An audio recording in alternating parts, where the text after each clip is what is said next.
He's been charged with assault cause harm after a 12-year-old was located with a leg wound at Fremont Park yesterday. Police are also looking for a second boy in relation to the stabbing. They say it's not a random attack. Victorian detectives are examining hundreds of hours of CCTV handed in as the search for missing Ballarat mother Samantha Murphy continues. The 51-year-old vanished after leaving her home in Ballarat East to go for a run last Sunday. A number of people have attended a church service over the weekend for Mrs Murphy. We're all really feeling for them. Our church has been open to anyone who wants to come in and have a bit of quiet time or light a candle for her. The Ballarat community is very, very strong, and at times like this, that's when it comes to the fore. 1 in 3 Australian children can't read properly. It's prompted calls for the current reading teaching methods to be dumped and replaced with phonics. The landmark study from the Grattan Institute reveals poor reading skills are costing the economy $40 billion. It calls for the current method of teaching reading, the 70s-era whole language approach, be banished from schools. Critical staff shortages have led to as many as 7 in 10 psychiatrists experiencing burnout. Experts are calling on the Albanese government to provide relief, saying the mental health sector in the country is in dire straits. Well, new figures show the number of people saying "I do" has dwindled in the past 2 decades. Emily Minnie has the story. The Household Income and Labour Dynamics Survey has tracked the same 9,000 households since 2001, finding major changes in marriage trends. Fewer than half of women aged over 18 have tied the knot as couples begin to favour de facto relationships. The number of women in non-marital relationships has climbed from 8.9% to 14%. De facto couples are more likely to separate than married couples. Figures also show women who become single see a near 17% reduction in their incomes. And the countdown continues to today's Super Bowl 58 in Las Vegas. Reba McEntire is singing the national anthem and Usher will hit the stage at half-time. But the biggest pop star in the world will also be at Allegiant Stadium. Taylor Swift will be watching her boyfriend and cheering on the Chiefs.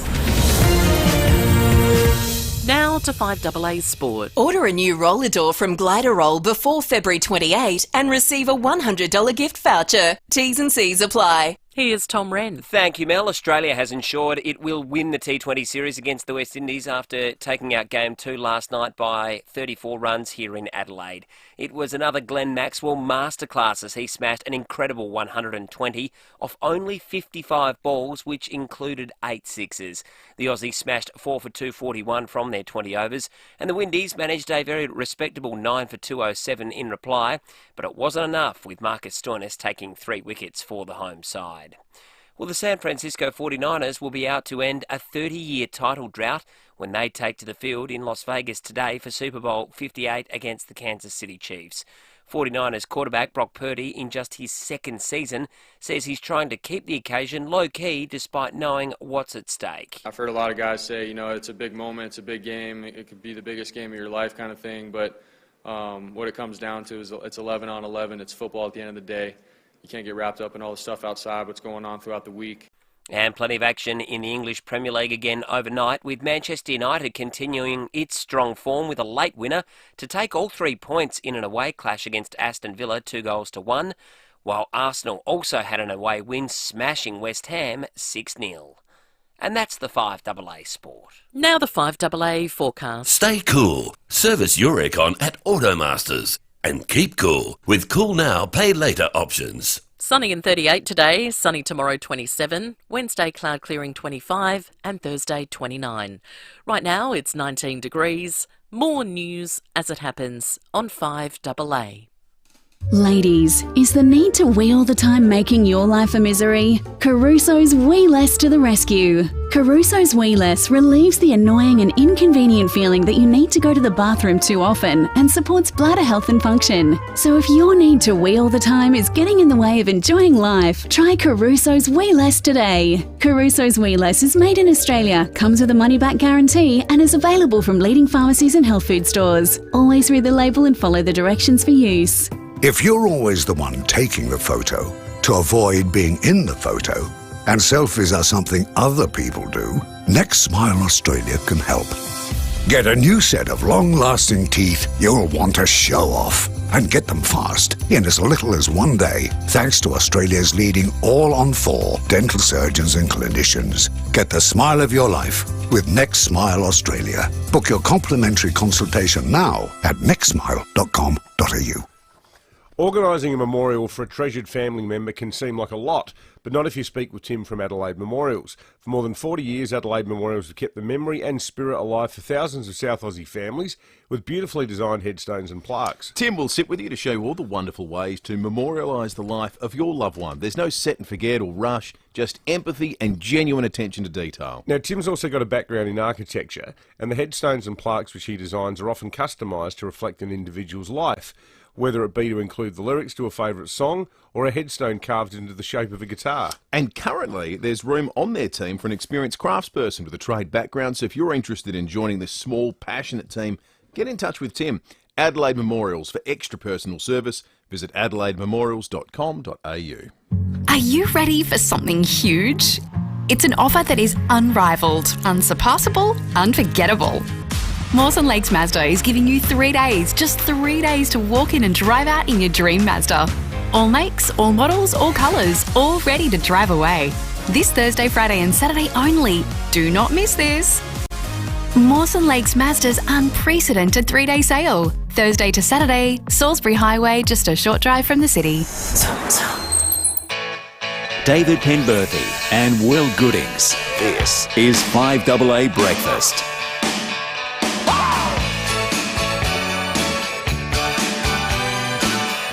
8 minutes after 6, good morning to you. Welcome to Monday on 5AA Breakfast, the 12th of February. Big show coming up this morning and a hot day coming up as well. 38 the expected top. It's sort of one out of the box today. We had a warm weekend, but today's seriously warm. Then it drops away for the rest of the week. We'll catch up with the Weather Bureau a little bit later this hour. Coming up on the program today, Stacey Lee will join us. It is our Monday morning state politics spot. Looking forward to chatting with Stacey and setting the scene for the week ahead. Richard Laidlaw, the manager of the Ice Arena, will be on the program. The biggest story out of Adelaide over the weekend was 38 people suffering from monoxide poisoning as a result of a faulty piece of equipment at the Ice Arena. So we'll talk more about that over the course of the morning. Also, Dr. Richard Harris. You might know him as the Thai Cave hero. You might know him as the Lieutenant Governor of South Australia, or you might know him as the co-author of Alfie the Kind, a children's book that he's released. He's been very busy, Dr. Richard Harris. Really looking forward to him coming on the show after 8:30. If you've not heard him speak, just sounds like the world's best bloke, and he'll be joining us a little bit later today. David Penberthy, good morning to you. Good morning, Will. Good morning, listeners. I hope everybody got through the weekend all right. It was pretty hot. It was actually a good kind of hot, though. The mornings were good. You could get stuff done. Afternoon's got a bit roasty, but today's a different kettle of fish. It's already pretty warm out there now, and it's going to be a very traditional Adelaide summer's day. Nice day though. No fire threats, no warnings of any major alarming magnitude. We're not going to have any of these horrible northerly winds bringing the cool change in later. So sit back and enjoy it. I'll tell you what, that Ice Arena story, geez, I've never heard anything like it. It was quite bizarre. And you think about carbon monoxide. When I heard the story first, I think the initial reporting, there were 16 people that were hospitalised. I thought maybe it was the car park. You know, because you think that's the sort of place car park, well, that's pretty well ventilated, that car park underneath there, because it's not closed in on either side. But yeah. What's the name of the device? The Zamboni machine. The Zamboni machine. I presume it's pronounced. I think people have even never been to the Ice Arena would be able to recognise this machine because it features in every film with an ice skating rink. It's the little truck-style machine that drives out on the ice. Yeah, and keeps it smooth. Yeah, it's this ice smoother. Yeah. So it was like a car. It's just like it's the same as similar engine you would imagine. Possibly. Well, that's where the carbon monoxide would be coming from, you'd think. But all will be revealed when we talk to 38 Richard people. Laidlaw. I was wondering, too, whether we're talking about a more serious story here, not for the fact that the people that got poisoned were all pretty young. Yeah. 17 to people just in their 40s. I think, too, the fact that someone twigged to it straight away, because it's the kind of thing that, you know, you could go with it without even realising. the percentage of carbon monoxide that was in the air is quite low. It's up to 20%, apparently. Well, yeah, the MFS took control of the building and said that they took over basically control of it and said no one can come in or out until we declare it safe. I wonder if any of our listeners happened to be there on the weekend. If you were, give us a ring, folks. You know the drill, 8223 0000. Would have been a nice place to be about 3 o'clock yesterday afternoon. Yeah, that's right. In the heat. Would have been just perfect. You ever been there? Not since a school excursion. I would have been about in year 4 or 5 or something like that, I think. Yeah, I've been to school, to kids' birthdays, playdates. Well, no, a birthday about a year ago. That was the first time I'd been in ages. It's looking a bit old. Mm. Well, it is old. Obviously, it had real ownership concerns. Yeah, dating back time. only a couple of months, and they got saved at the last minute. It looked like it was going to be in real danger of not being there anymore. So, yeah, that's a big story, and we'll be crossing there a little bit later, and with Jade Robran over the course of the morning too, who's out and about for us today, thanks to the great people at Dutton's. Up there in the hills. They also bring us the text line, Big 10 Ford, GM Haval, Hyundai, Isuzu, Ute, Mazda, Mitsubishi, Nissan, Ram, Subaru and Volkswagen. Dutton's, easy to do business with. We're going to take a break. News headlines next. Summer holidays are family days, and if you want to make them a little fancy, you'll find what you need at FIVEAA, your SA family liquor stores. All the classics like bubbles, spirits and beer by the box, to what's hot right now, ginger beers, seltzers, craft beers and gins. You'll find a huge hand-picked selection, and you'll always find friendly advice. From the FIVEAA family to your family. Stay safe and enjoy your summer. FIVEAA, your local independent SA family liquor store for over 45 years. It all started in the back shed. Maybe it started early or late. Either way, the Olympic Industry sale means there's no need to wait. With big savings on our entire range of SA engineered sheds, garages, carports and verandas, you can afford to start something big, tough or tasty in your own backyard. Start something with the Olympic Industry sale. On now. When you're a market-leading builder like Regent Homes, you never rest on your laurels. It's why Regent Homes is South Australia's only builder offering 3D virtual reality technology in their Envision Design Studio. At your first design meeting, you'll walk through your home in virtual reality. It's a wow moment, enriching your experience so you can make the right design choices from the start. Regent Homes. Innovative design, elevated living.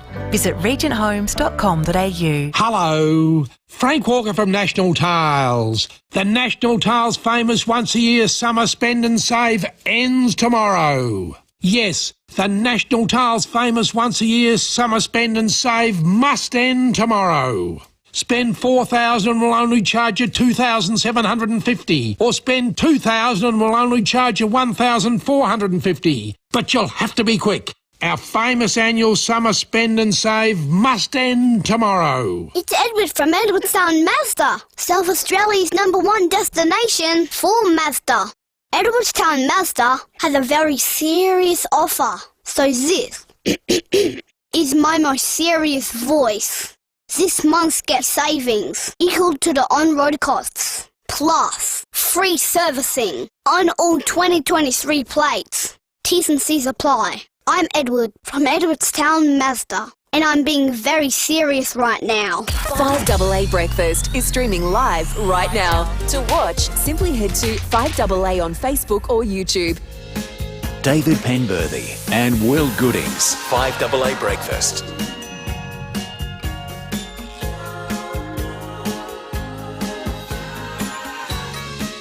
15 minutes after 6. Let's jump into the news headlines on this 12th of February. A teenager will appear in court today after allegedly stabbing another teenager at Fremont Park in Elizabeth Park. Police found the injured 12-year-old boy who'd been stabbed in the leg just after 3:30 p.m. yesterday. He was rushed to the Women's and Children's with non-life-threatening injuries.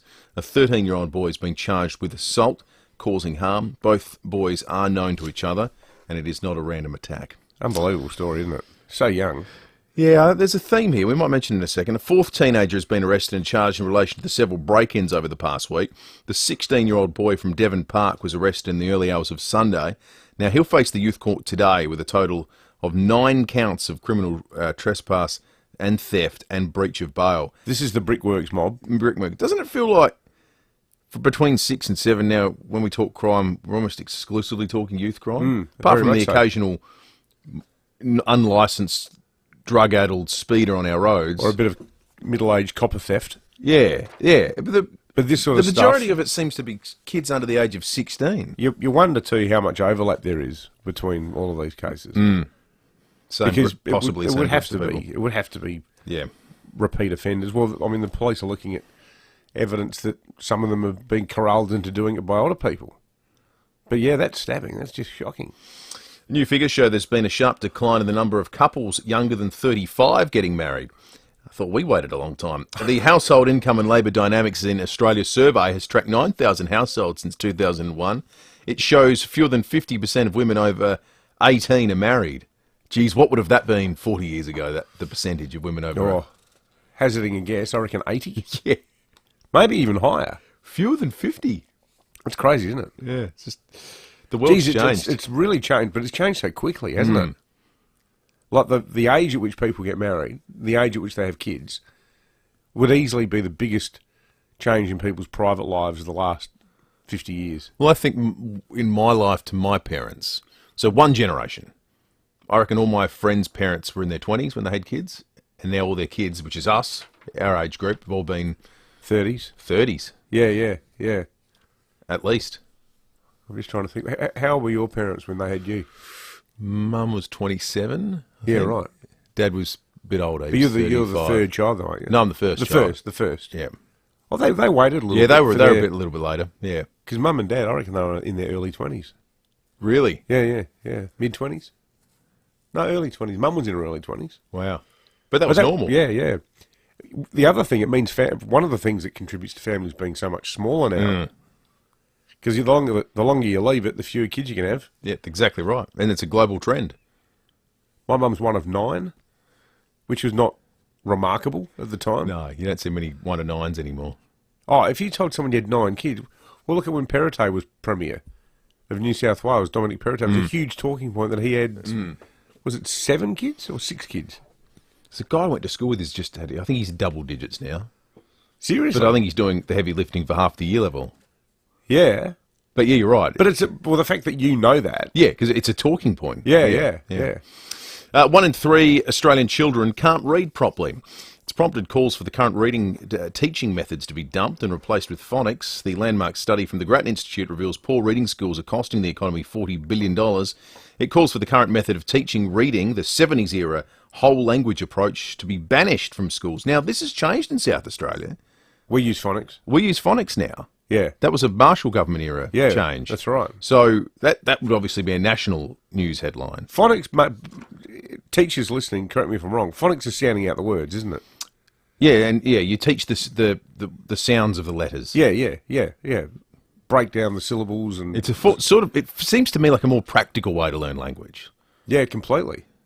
Wasn't there some suggestion in the US that phonics was kind of racist?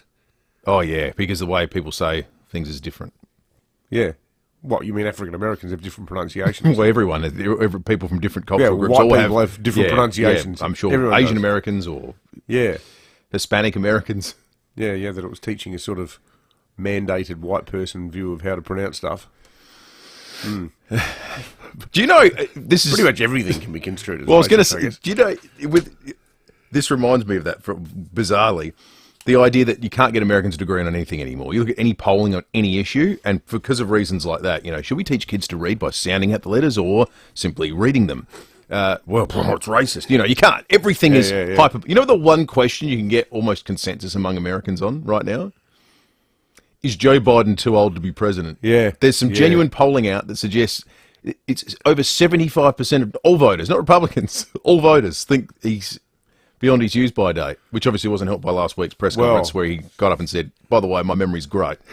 You shouldn't have to do that. Well, you sort of had to after the... I know, but... The special counsel said he was mentally unfit to appear in court. In fact, we've got a little bit of it. President Biden, something the special counsel said in his report is that one of the reasons you were not charged is because, in his description, you are a well-meaning elderly man with a poor memory.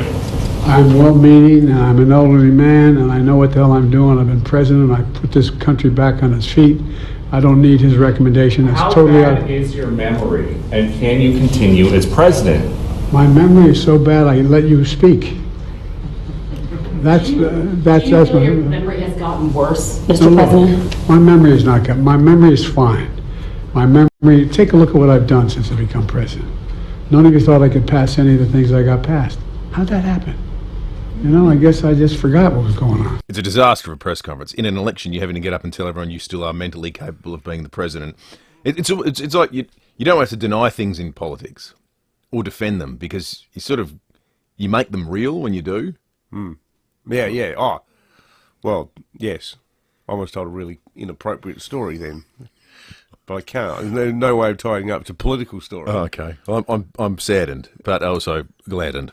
Now, just lastly, but that's the thing. You spread a rumor about someone in the hope that they deny it because it makes it real. Yeah, exactly. Yeah, but he's done it himself. It's just crazy, isn't it? It almost feels like there should be someone, a merciful figure in the Democrats who goes, all right, I'll do it. I'll run. Yeah, even though it's going to be hard to beat Trump, but what's the alternative? Because I just don't think Biden, I don't think he's going to be able to get through a full debate, let alone a full campaign. We'll talk more about this after 7:05, but if you're playing from home, and we obviously look at the US election through the prism of what's good for Australia, what's good for South Australia, because AUKUS is heavily reliant on it, but in the last 72 hours, you've got a choice between an incumbent president who's had to defend his mental capability and his leading contender in Donald Trump, who's told he's assembled faithful that he'd encourage Russia to do whatever the hell they want to any NATO member. It's extraordinary, isn't it? That hasn't paid their dues in terms of financially supporting the alliance. Unbelievable. So there are two options, that's going magnificently well. Yeah. This is a big story. An investigation into the Home Affairs Department has warned companies in charge of offshore detention could be involved in corrupt activity. The Sydney Morning Herald Age and 60 Minutes report, so it's all the 9 entities, have been linked. They're saying the companies running offshore detention have been linked to drug and arms smuggling, bribery and corruption. It's also been revealed the department failed to share vital information about the contractors' involvement in alleged serious crime. Former ASIO director Dennis Richardson has told 60 Minutes he wasn't shocked by the findings. It does surprise me, but it doesn't surprise me. I suspect the profit margins in those contracts would have been very high. Weren't they the same people who were responsible for providing the security and surveillance around the released detainees?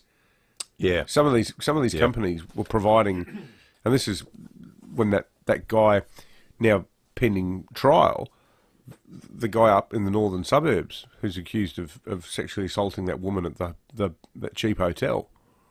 But they were under surveillance from one of these private companies. Well, they've got a lot of questions to answer.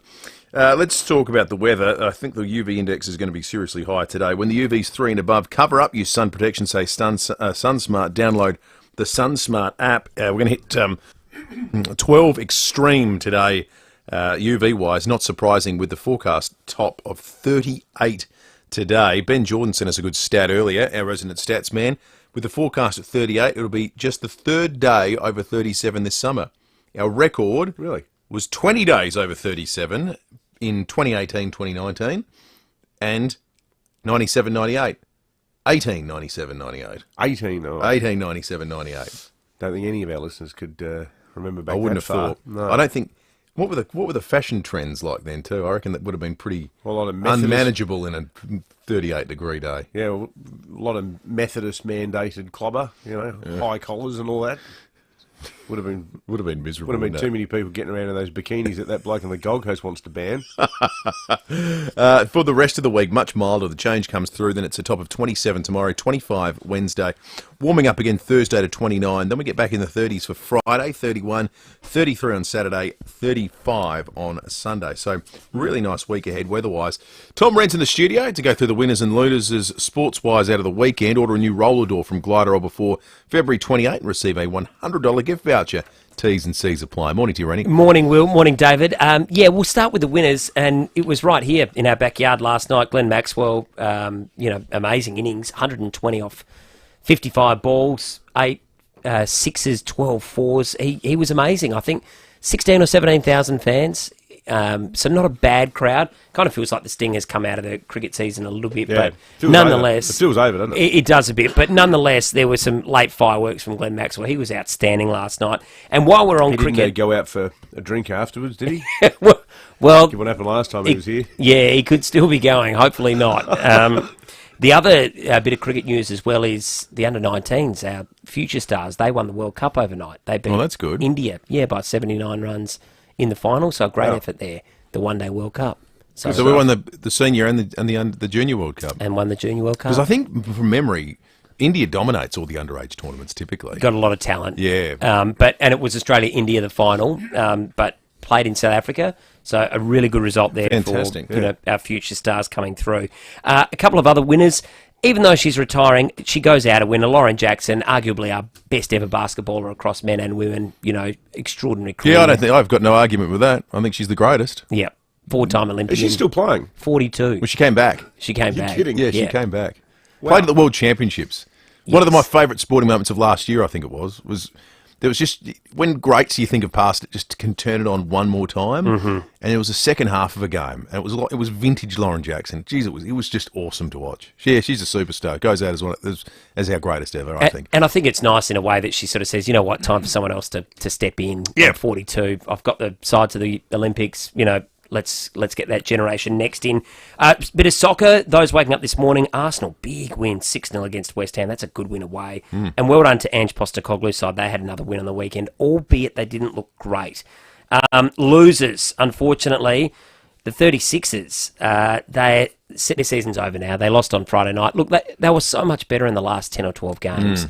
Under Scott Ninnis, it's whether or not he's now done enough to get the top job. The spectre of Brian Goorjian now is lingering. So... yeah, he might have done all the hard work, and then Goorjian comes in. Yeah, Goorjian's going to come over and seize the reins. Exactly right. I think this, if you haven't seen it, we'll play the audio. We'll get it up on our Facebook site. But this miss from Sydney FC striker Pat Wood is maybe the worst miss I've ever seen. This was how it was called on Channel 10. Back to Vinkovic. Oh, the mistake. Oh, and the miss. Well, anything can and does happen, because that, you will never see that again. That is the most astonishing miss. Poor old Pat Wood. Poor old Pat Wood needs a left foot. That was a terrible miss. He missed from 1 yard out. He missed from no one in the goal. He missed from... the keeper had given up. Did he kick it? Did he actually kick it? He kicked it. He just missed it. He missed it. He just missed the post. Straight up in the air? No, straight across the... He had the hole going from him and he kicked it wide. Empty net. You're joking. They were 3-0 up at the time. Thankfully, they still won 3-1. It was bad. But it was horrific. It was so... the whole thing, the calamity with the keeping, it wasn't great advertisement. For the A-League. For the A-League. We're not putting that on the poster, are we? No, that one's not making the end-of-season highlight reel. And the other loser, it's got to be the ice rink. Our hockey. What a shocker. The ice rink. Yeah, I think you're right. Anytime multiple people get poisoned at the All Sporting event on a weekend, you're in the losers category. Not a feather in your cap. Yeah. No, not good. That's a disaster. Glad everyone's okay. We're going to talk more about it. We're going to be crossing there a little bit later in the morning. Good work, Rennie. Thanks, boys. Good stuff. All right, Tom Wren, thanks to the great people at Gliderol. Make sure you get that excellent offer before February 28 and receive a $100 gift voucher. 5AA News is coming up. We'll be back with more in just a moment. This is Adelaide's 5AA. Sunny and 38 today with the 6:30 news. I'm Mel Usher. From chips to replacements, make Complete Windscreens your insurer repairer of choice. CompleteWindscreens.com.au. A pocket of suburbs near the city are currently blacked out. More than 1,000 properties in Collinswood, Gilberton, Manningham, Medindi Gardens, Nailsworth, Vale Park and Walkerville are affected. SA Power Networks hopes to have everyone back online by 8:15 this morning. The Ice Arena will reopen today with new carbon monoxide alarms. A gas leak on the weekend saw almost 40 people hospitalised. Professor Nicola Spurrier says in some cases oxygen therapy was required. When it gets into your blood system, it attaches to the haemoglobin, it pushes off oxygen. So it means that it's not so easy for the body to carry oxygen around. The Zamboni used to resurface the ice has been blamed, with another machine now in service. 2 boys aged 13 and 15 have been charged over an alleged stabbing in the northern suburbs. A 12-year-old boy was located with a stab wound to his leg at Elizabeth Park yesterday afternoon. Both boys are believed to be known to the victim, and it was not a random incident. Labor is being urged to collaborate more closely with business to help improve apprenticeship numbers. Data from the National Centre for Vocational Education and Research shows 50,000 fewer trainees. The opposition claims the federal government is to blame for the decline. Deputy Liberal leader Susan Lee says Labor's fee-free TAFE policy has failed to deliver. It's not straightforward to simply waive promises around fee-free TAFE. You actually have to have a system that brings the employers along and has apprentices encouraged to start their apprenticeship, and that's just not happening. A national peak body wants the federal government to maintain bulk billing for pathology by ending a 20-year, 4-year freeze on indexation rates. The body representing providers is seeking a $630 million investment over 4 years. Australian Pathology Chief Executive Lisa Wett says it's an essential part of the health sector. All medical decisions rely on a pathology diagnosis. So GPs and other medical specialists can't do their job without pathology. That's why we need to keep pathology bulk billed so everyone can access pathology services without any out-of-pocket costs. A new report is warning children from poor families are more likely to struggle with reading. The Grattan Institute study shows a third of children can't read at the level expected of them at their age. Well, the King has waved to well-wishers as he attended church in his first public appearance since being diagnosed with cancer. UK correspondent Edward Godfrey reports. King Charles appeared quite well in what was his first appearance since travelling back to Sandringham earlier in the week. He attended the Sunday morning service at St Mary Magdalene Church right near the Sandringham estate. He was dressed very similar to last week. There were quite a few onlookers gathered at a nearby gate, which was firmly locked shut. The King gave a wave on the way out, so did Queen Camilla. It's not a long walk, about 150 metres from the church to their home. The King no doubt keen to show he's doing okay. Hours earlier he'd commented for the first time since beginning treatment, thanking everyone for their support, calling it the greatest comfort and encouragement. Now turning to 5AA Sport. Order a new roller door from Glider Roll before February 28 and receive a $100 gift voucher. T's and C's apply. Here's Tom Wren. Thank you, Mel. It's been a big night for Australian cricket. The Open men's side has wrapped up another series victory over the West Indies, winning the second T20 by 34 runs. And Australia's trophy-winning form over India continued in the Under-19s World Cup, where our boys won convincingly by 79 runs in South Africa in the final to lift the trophy. Well, Australia's Mitch Wishnowsky will fly the flag for Australia in today's NFL Super Bowl for the San Francisco 49ers as a punter, aiming to become the first ever Aussie to win a Super Bowl title. Wishnowsky encouraging Aussies back home to give the game a try if they're not familiar with American football. The NFL is like crazy catches and hits, and it's sort of like a big circus, just crazy things happening almost every play. Summed it up beautifully. Let's go to soccer, and Manchester United's impressive form has continued. That's after they beat Aston Villa away from home 2-1 this morning. The winner delivery, that could be the winning goal! Scored by Scott McTominay! Manchester United's top Premier League goal scorer this season does it again! Audio there thanks to Optus. Yeah, that winner coming in the 86th minute. Great stuff. And there was one other game overnight, much more one-sided. It was a huge 6-0 thumping for Arsenal. That was against West Ham. And that's the 5AA Sport. Now the 5AA forecast. Stay cool. Service your aircon at Automasters. And keep cool with Cool Now, Pay Later options. It's going to be a sunny and hot one today with a top of 38. Sunny tomorrow down to 27. Wednesday, cloud clearing 25. Thursday, 29. Right now it's 18 degrees. More news as it happens on 5AA. David Penberthy and Will Goodings. This is 5AA Breakfast. 25 to 7. We'll do some Dutton's texts in just a moment. Then we're live to the Ice Arena. Jade Robrin's there. She's been chatting with some of the people that are in there early, so we'll get a sense of what the feeling is out of what was a pretty dramatic weekend. But first, let's start in West Croydon, because that's where Greg's called in from. Morning to you, Greg. Good morning. Okay, advertiser, page 27 on Saturday. Bail shock for robber. Jail not an easy place. Okay, this lad's got done in. He had a knife. And basically, he might be released on home detention because Adelaide Remand Centre isn't an easy place for young people, a court has told. Police prosecutors were opposed to all forms of bail because the offending was far too serious and would likely result in a sentence imprisonment. But the court previously heard so-and-so had pleaded guilty to robbing at knife point and driving disqualified. And the judge on Friday said she would be willing to release Mr. So-and-so on strict home detention. Any form of misconduct would see him instantly returned to custody. Now, this is a young guy, second time up. Like, what the hell is going on? Yeah. I feel sorry for the cops. That's why they're walking. The prosecutors don't want it. And lo and behold, the little judge sitting on a bloody 350k or 400k determines that, he's been a good boy. Let's not stress him out. You make a really, really good point, Greg, and I think this idea that we were talking about this a couple of weeks ago, because there was another case where the argument was put forward that jail is going to be quite hard on this person. And you think, well, that's sort of the point of it, is it not? And also to keep the public safe. If you've got people, and as you say, this guy's done it not once but twice, there's a pattern of behaviour there.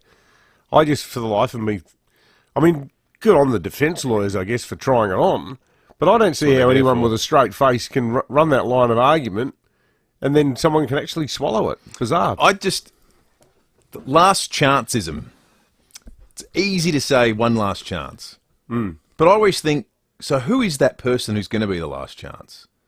Who is that next person that might get the knife to their throat working at a servo that needs a lifetime worth of psychological and psychiatric help after that? Yeah, you can't go back to work. Traumatised forever. Or who's that person, that last person who's got bashed on someone's last chance?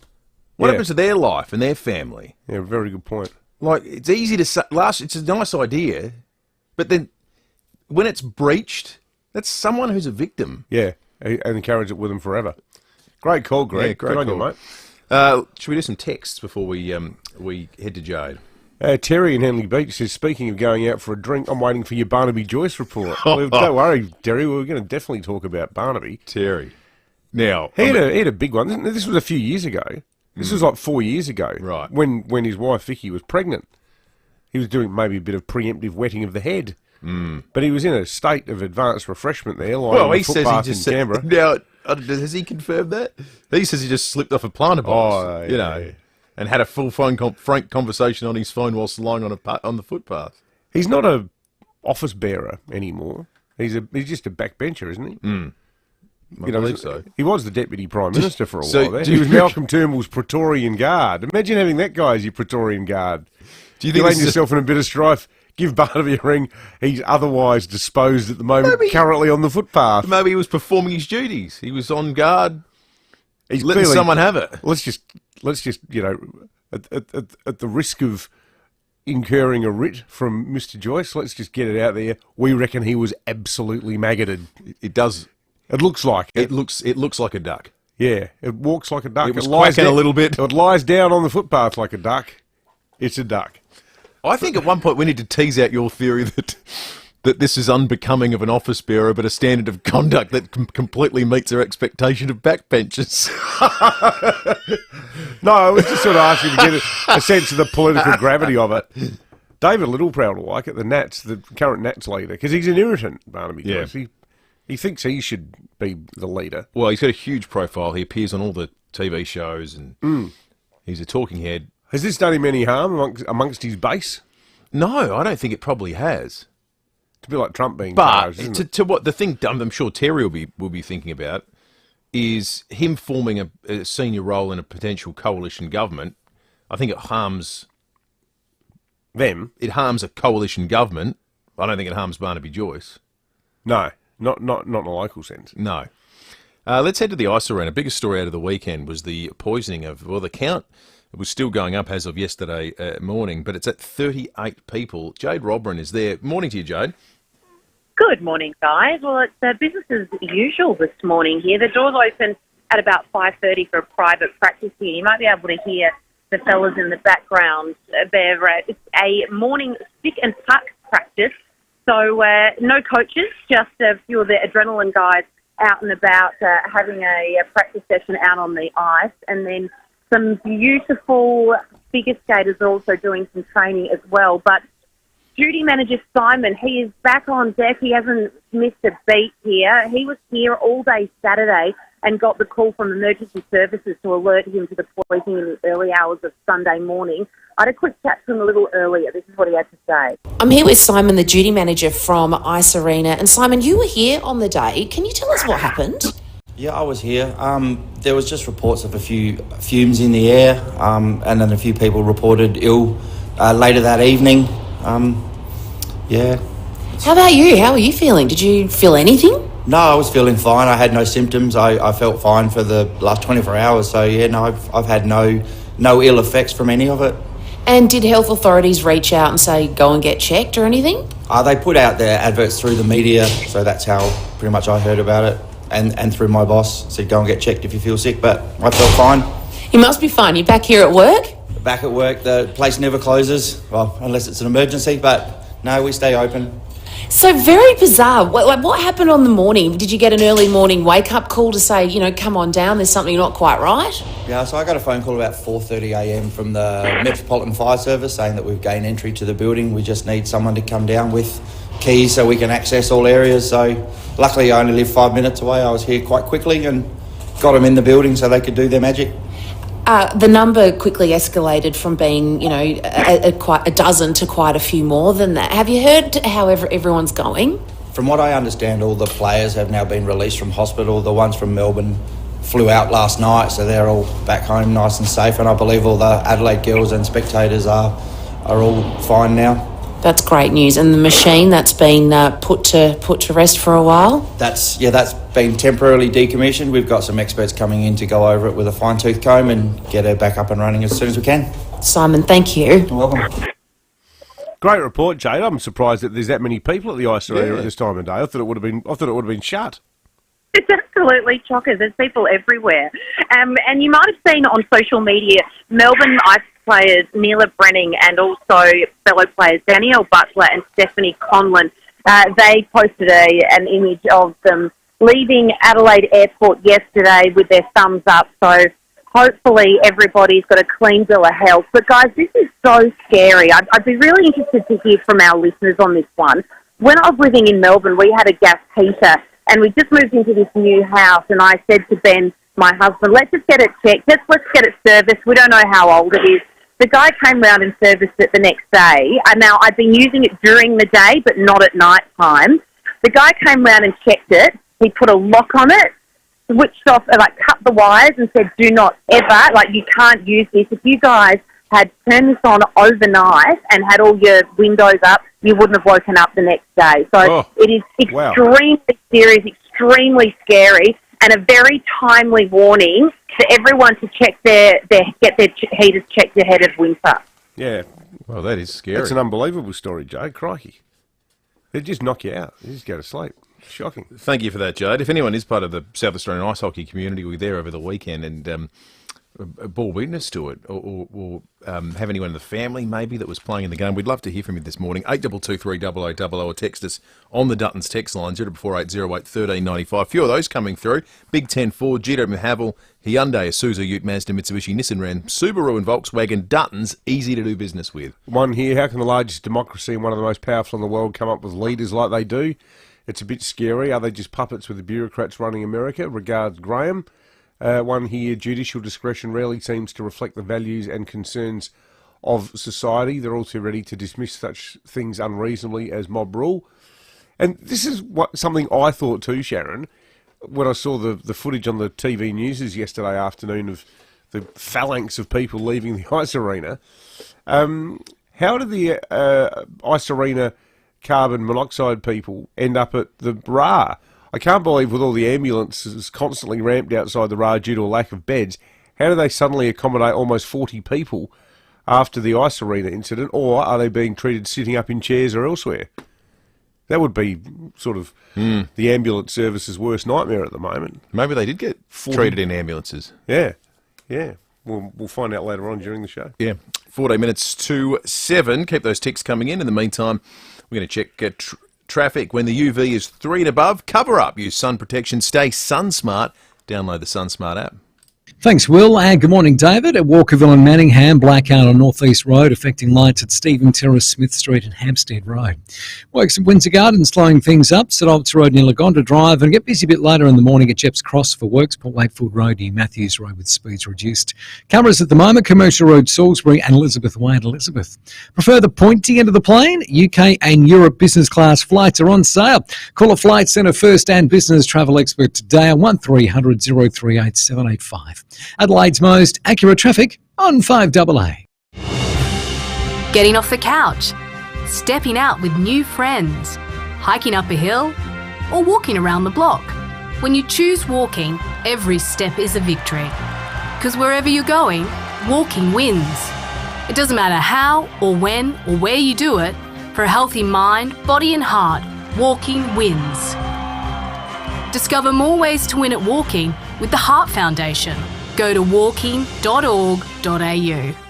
Steinborner Automotive has always been well worth the trip, and now there's Barossa Mazda, Murray Street, Nuriupa. SA's newest Mazda dealership is now open. For 40 years, Steinborner has provided South Australians with outstanding customer service, exceptional value, and a large selection of new, used and demo vehicles. The Steinborner story continues with the opening of their new state-of-the-art Mazda dealership in Barossa Valley. Barossa Mazda. It's well worth the trip. barossamazda.com.au. Here's a question. How's the old garden coming along? Oh, I probably could do with a little bit of TLC. Nothing like yours, put it that way. Well, mine needs a bit of TLC at the moment. It's going to need some TLC after today. Doesn't matter what's going on in your garden. The people at Stanford's, they don't want to just talk to you about your gardens. They want to see your photographs of them too. Yeah, pictures worth 1,000 words, and nothing makes the Stanford team's day like a photo of your pride and joy, your garden. Now, with 100 years of combined experience in the team, they've seen a lot. They want to see yours too. Show them your unusual garden, your work in progress, your new veggie patch, the time you dabbled in hedge sculpting. If you like Will, and frankly, you've lost control of your space, take photos of that, because they'd love to see it. They'd love to talk to you about it. They'd love to give you tips. They're a wealth of knowledge when it comes to all the tips and tools to keep your garden looking pristine. Be like therapy. They might talk me through it. Yeah. You know? They go, my God, look at this. My giddy aunt. Pop in for tips or just to brag to someone who gets it. Go see Ben and Archie and their experienced team at 590 Main North Road, Jepp's Cross, or check out stanfordmowers.com.au. If you're constipated and struggling to poo, here's some great news. Introducing Caruso's Constipation Ease. Caruso's Constipation Ease is a new herbal and fibre combination containing cascara, yellow dog, fennel and green banana powder. These help to relieve constipation by making it easier for you to poo. So if you're struggling to poo and would like to poo more, why not try Caruso's Constipation Ease? Caruso's Constipation Ease is available from leading pharmacies and health stores. Always read the label and follow the directions for use. David Penberthy and Will Goodings. 5AA Breakfast.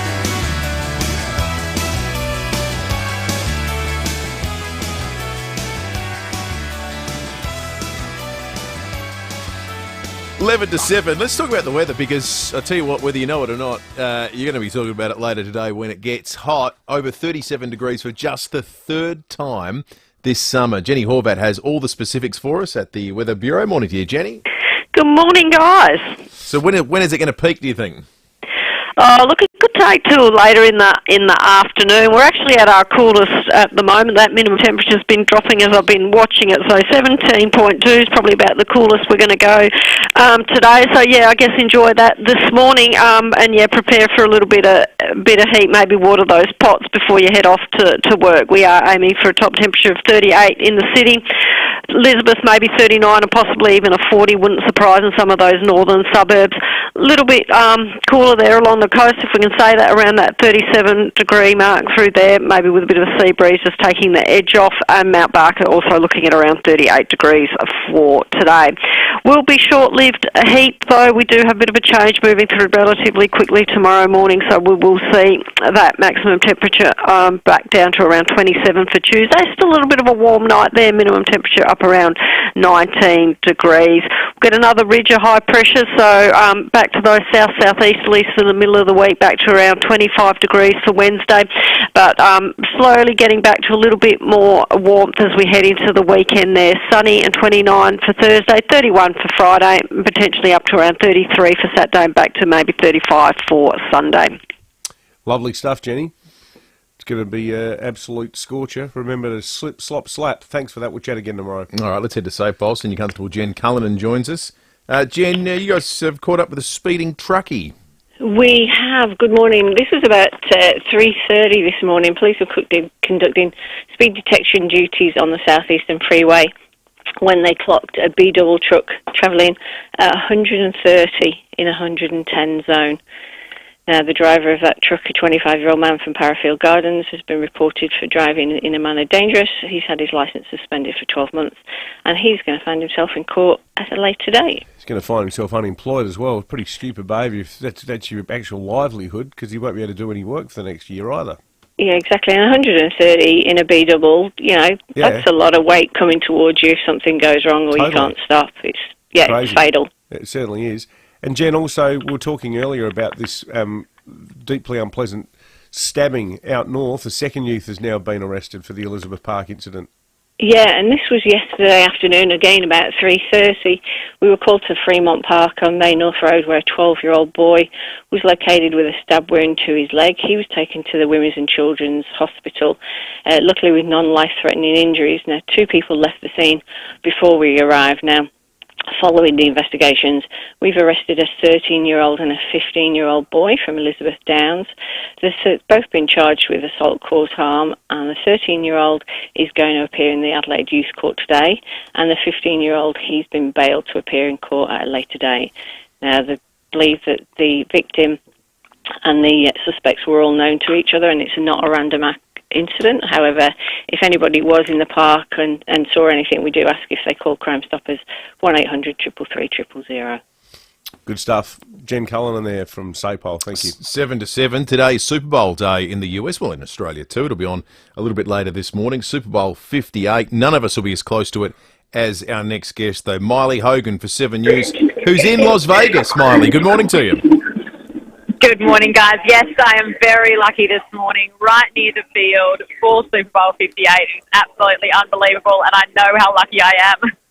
What's Vegas been like as a host city? What does it feel like having it there? Because it's the first time. Look, the Super Bowl is always a spectacle, and it is so much more than just a sporting game, but I think having the Super Bowl in Vegas this year has really been just like a sensory overload. It's like the lights on the strip, there's people everywhere. It's already a city that knows how to party, and now it's hosting the biggest sporting party in America, and there are fans everywhere. 300,000 people have come to Vegas for the Super Bowl. Only 65,000 actually get inside the stadium. So you can just imagine all of those people are outside having watch parties on the strip, just absolutely taking in the atmosphere. And obviously, Miley, one individual who's given it a whole different sort of complexion this year and probably brought a whole lot of new eyeballs to it is Taylor Swift. Absolutely, you cannot ignore the Taylor Swift factor in this year's Super Bowl. She has brought in a whole new legion of fans. As Travis Kelce put it, her partner, he said, it's been great to bring the Swifties into the Chiefs' kingdom and open them up to this world of sport. It's been a good thing for the game. I've heard a lot of officials talking about this, saying that it has definitely brought more eyes to their game. It's definitely brought more female viewers, more younger viewers on board. And there's just been so much build-up about whether or not she'll actually be here today. But her plane did touch down in Los Angeles yesterday, so it's looking like she will make it here to see this Super Bowl. What are your duties when the game's on, Miley? Where are you positioned? How's that all work?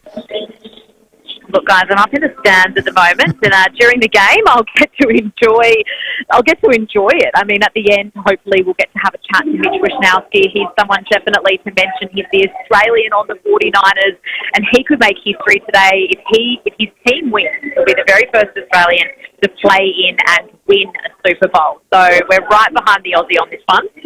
Yeah, it's a great story. It's going to be a good story either way. Miley Hogan there at Super Bowl 58 for Channel 7. Why do they persist with the Roman numerals?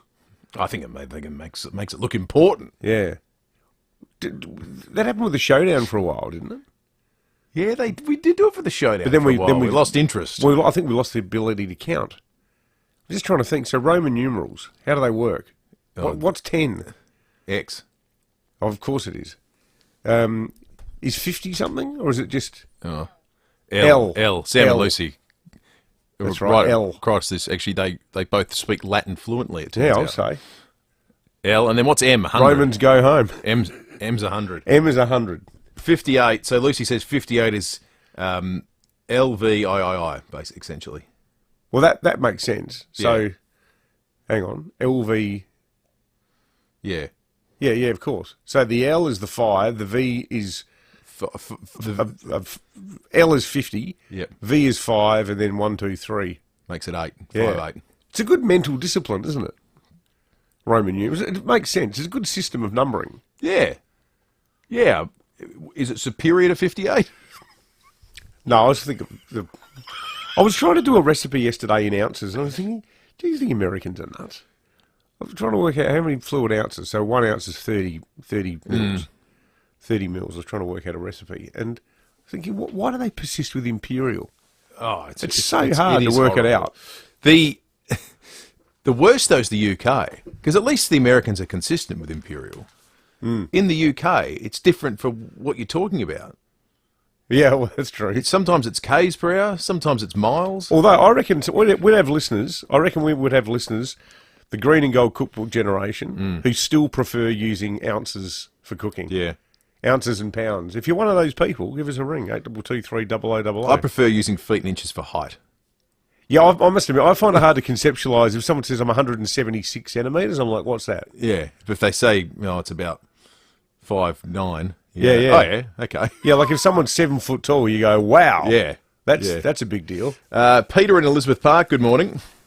Good morning there, boys. You want to have a look at the back of your notebooks to have a look at Roman numerals. The back of our notebooks? Yeah, because for 100, it's C. Right, C. It's hard to explain over the phone, but X is 10, L is 50. Yep. C is 100, C is and 100. D is 500. Okay. Yeah. And M is 1,000. M's 1,000. Okay, I got it wrong. M's not 100, M's 1,000. Yeah. Thank you, Peter. Thank you, Peter. No, we freely admit we are not across this at all. No, we actually we can't do math in any language. least of all a largely dead one. 5AA News is coming up. We'll take you through a wrap of the big morning stories next. Who on earth gave them their driving licence? Learn how to merge! Merge! Come on! How many imbeciles can you actually put on one road? 30 kilometres per hour driving Miss Daisy! Use your indicators, yeah? Bloody hell. Beat the heat. Keep cool with Fix Now, Pay Later options available. Book now. For great service guaranteed, call 1300 Automasters.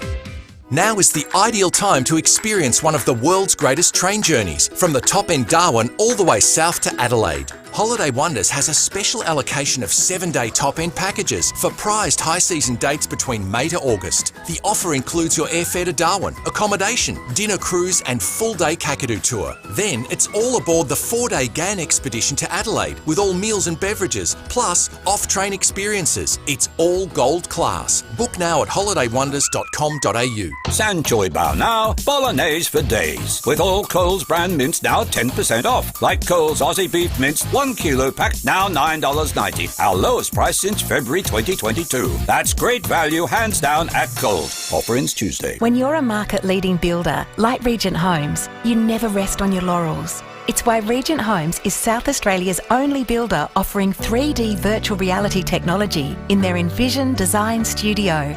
At your first design meeting, you'll walk through your home in virtual reality. It's a wow moment, enriching your experience so you can make the right design choices from the start. Regent Homes. Innovative design, elevated living. Visit regenthomes.com.au. Get out of the way, mate! Oh my God! What is this guy doing right up my arm? Keep your cool in traffic with ice cold aircon from Automasters. Fix now, pay later options available. Call 1300 Automasters. 5AA Breakfast is streaming live right now. To watch, simply head to 5AA on Facebook or YouTube. Online, on DAB Digital Radio, and on 1395 AM. Talking Adelaide. This is Adelaide's 5AA. Sunny and 38 today with the 7 o'clock news. I'm Mel Usher. Chipped windscreen? Complete Windscreens can repair it from just $99. Look for the big red koala. The Ice Arena will reopen today after that carbon monoxide leak over the weekend. Almost 40 people were hospitalised in the incident on Saturday. A fault with the Zamboni used to resurface the ice is being blamed. Duty manager Simon has told 5AA's Jade Robran he worked at the venue all day Saturday and is ready for work again today. I had no symptoms. I felt fine for the last 24 hours. So, yeah, no, I've had no ill effects from any of it. Carbon monoxide alarms have now been installed at the venue to monitor the atmosphere. Barnaby Joyce says he's not looking for an excuse after he was filmed lying on a footpath and swearing on the phone in Canberra last week. The incident is expected to be discussed by Nationals MPs today, but Mr Joyce won't attend the meeting. Some party members believe the behaviour shouldn't be punished, but others argue it's unacceptable. Mr Joyce has told Seven he was drinking alcohol while on prescription medication. I made a big mistake. There's no excuse for it. There's a reason. I'm on a prescription drug, and they say certain things may happen to you if you drink, and they were absolutely 100% right. They did. Australian students are falling behind in the literacy department, with new research revealing a third of children can't read proficiently. Danielle Geddes has more. A report by the Grattan Institute shows just 12% of 15-year-olds are able to read at an advanced level. The analysis suggests students who struggle with literacy are more at risk of falling behind their classmates or dropping out of school. The research group says it wants to set a long-term target for 90% of children to be reading fluently. Experts suggest a structured literacy approach with a focus on sounds and letters in earlier years. The opposition says the federal government's policy to lift apprenticeship numbers hasn't worked. Data from the National Centre for Vocational Education and Research shows 50,000 fewer apprentices and trainees. The opposition argues Labor's push for more fee-free TAFE courses is achieving very little. Deputy Liberal leader Susan Lee says the lack of skilled workers will hurt the economy. Skilling Australians is much more complex than just announcing fee-free TAFE. You actually have to get apprentices and trainees connected to a job and in training so that they can fulfil their dreams for a job and the employer's needs for a good quality employee. For some, today's Super Bowl is all about Taylor Swift and catching a glimpse of the singer at the big game. Shane McGuinness reports from Las Vegas. Taylor Swift has interrupted her Eras tour to support boyfriend Travis Kelce in today's NFL Super Bowl. Kelce has paid for a suite here at Allegiant Stadium so both his family and Swift's can watch the game together. Meanwhile, don't underestimate the significance of Swift's appearance at today's Super Bowl for broadcaster CBS. 21% of Americans say they're tuning in because they or someone in their household simply want to catch a glimpse of Taylor Swift at the game. Now turning to 5AA's sport. Order a new roller door from Glider Roll before February 28 and receive a $100 gift voucher. T's and C's apply. Here's our little Swiftie, it's Tom Wren. Thank you, Mel. Yes, it's going to be exciting. We'll start with cricket, though, here first. Australia's taken out the second T20 international match and the series in the process against the West Indies. A huge 120 not out from Glenn Maxwell has led the men's side to a comprehensive 34-run victory. That was at Adelaide Oval last night. The man of the match, telling Fox Sports he's feeling very comfortable at the crease. I think over the last probably 18 months, I've felt really good about my batting and really good about my game. I feel clearer when I'm out in the middle. The game can sometimes feel nice and simple when you're out there, and at other times you nick a couple early and all of a sudden it becomes really difficult. So I think while I'm going well, I'm just trying to ride that as much as I possibly can and keep doing the same things. Audio there thanks to Fox. Meantime, Australia's under-19s boys won the World Cup after a 79-run victory. That was against India in the final in South Africa. Well, Super Bowl 58, as we heard a little earlier, is only a few hours away, with the San Francisco 49ers taking on the Kansas City Chiefs. The 49ers are actually narrow favourites to defeat the Chiefs, who are the defending champions. Lauren Jackson has announced her retirement from international basketball. The 42-year-old deciding not to pursue a spot in the Opals lineup for the Olympics. It comes after Australia qualified for the Games with a win over Germany on Saturday. A couple of games in the EPL overnight, with Arsenal recording a 6-0 thumping over West Ham, while Manchester United left it late before taking all 3 points against Aston Villa 2-1. The Kookaburras have opened their season with a 4-3 win over Spain in hockey's Pro League. And American Scotty Scheffler now has a share of the lead with Charlie Hoffman in the final round of the Phoenix Open. Adam Scott is the best of the Aussies. He's 5 shots back in a tie for 10th. And that's the 5AA Sport. Now checking 5AA traffic. When you cover things, they last longer. Same goes for you. Save your skin. Download the SunSmart app. Good morning. At Walkerville and Manningham, blackout on North East Road affecting lights at Stephen Terrace, Smith Street and Hampstead Road. Windsor Gardens has works today, St Alts Road, near Lagonda Drive. Bit slugs at Windvarn for works too, the Golden Way, Grenfell Road, and getting busy Main North Road at Enfield. Cameras, Commercial Road, Salisbury and Elizabeth Way at Elizabeth. Don't wait. See the range of new and demonstrator BMWs in stock at Glenelg BMW today. Experience excellence at Glenelg BMW. Adelaide's most accurate traffic on 5AA. Now the 5AA forecast. Stay cool. Service your aircon at Automasters. And keep cool with Cool Now, Pay Later options. Heading for a top of 38 for your Monday, then sunny tomorrow 27, Wednesday cloud clearing 25, Thursday 29. Right now it's 17 degrees. More news as it happens on 5AA. David Penberthy and Will Goodings. 5AA Breakfast. Not hot yet, but it's going to get there. 17.2 degrees outside in the city at the moment, as you just heard. Quite mild at the moment, really. Yeah, 38 later. So right now,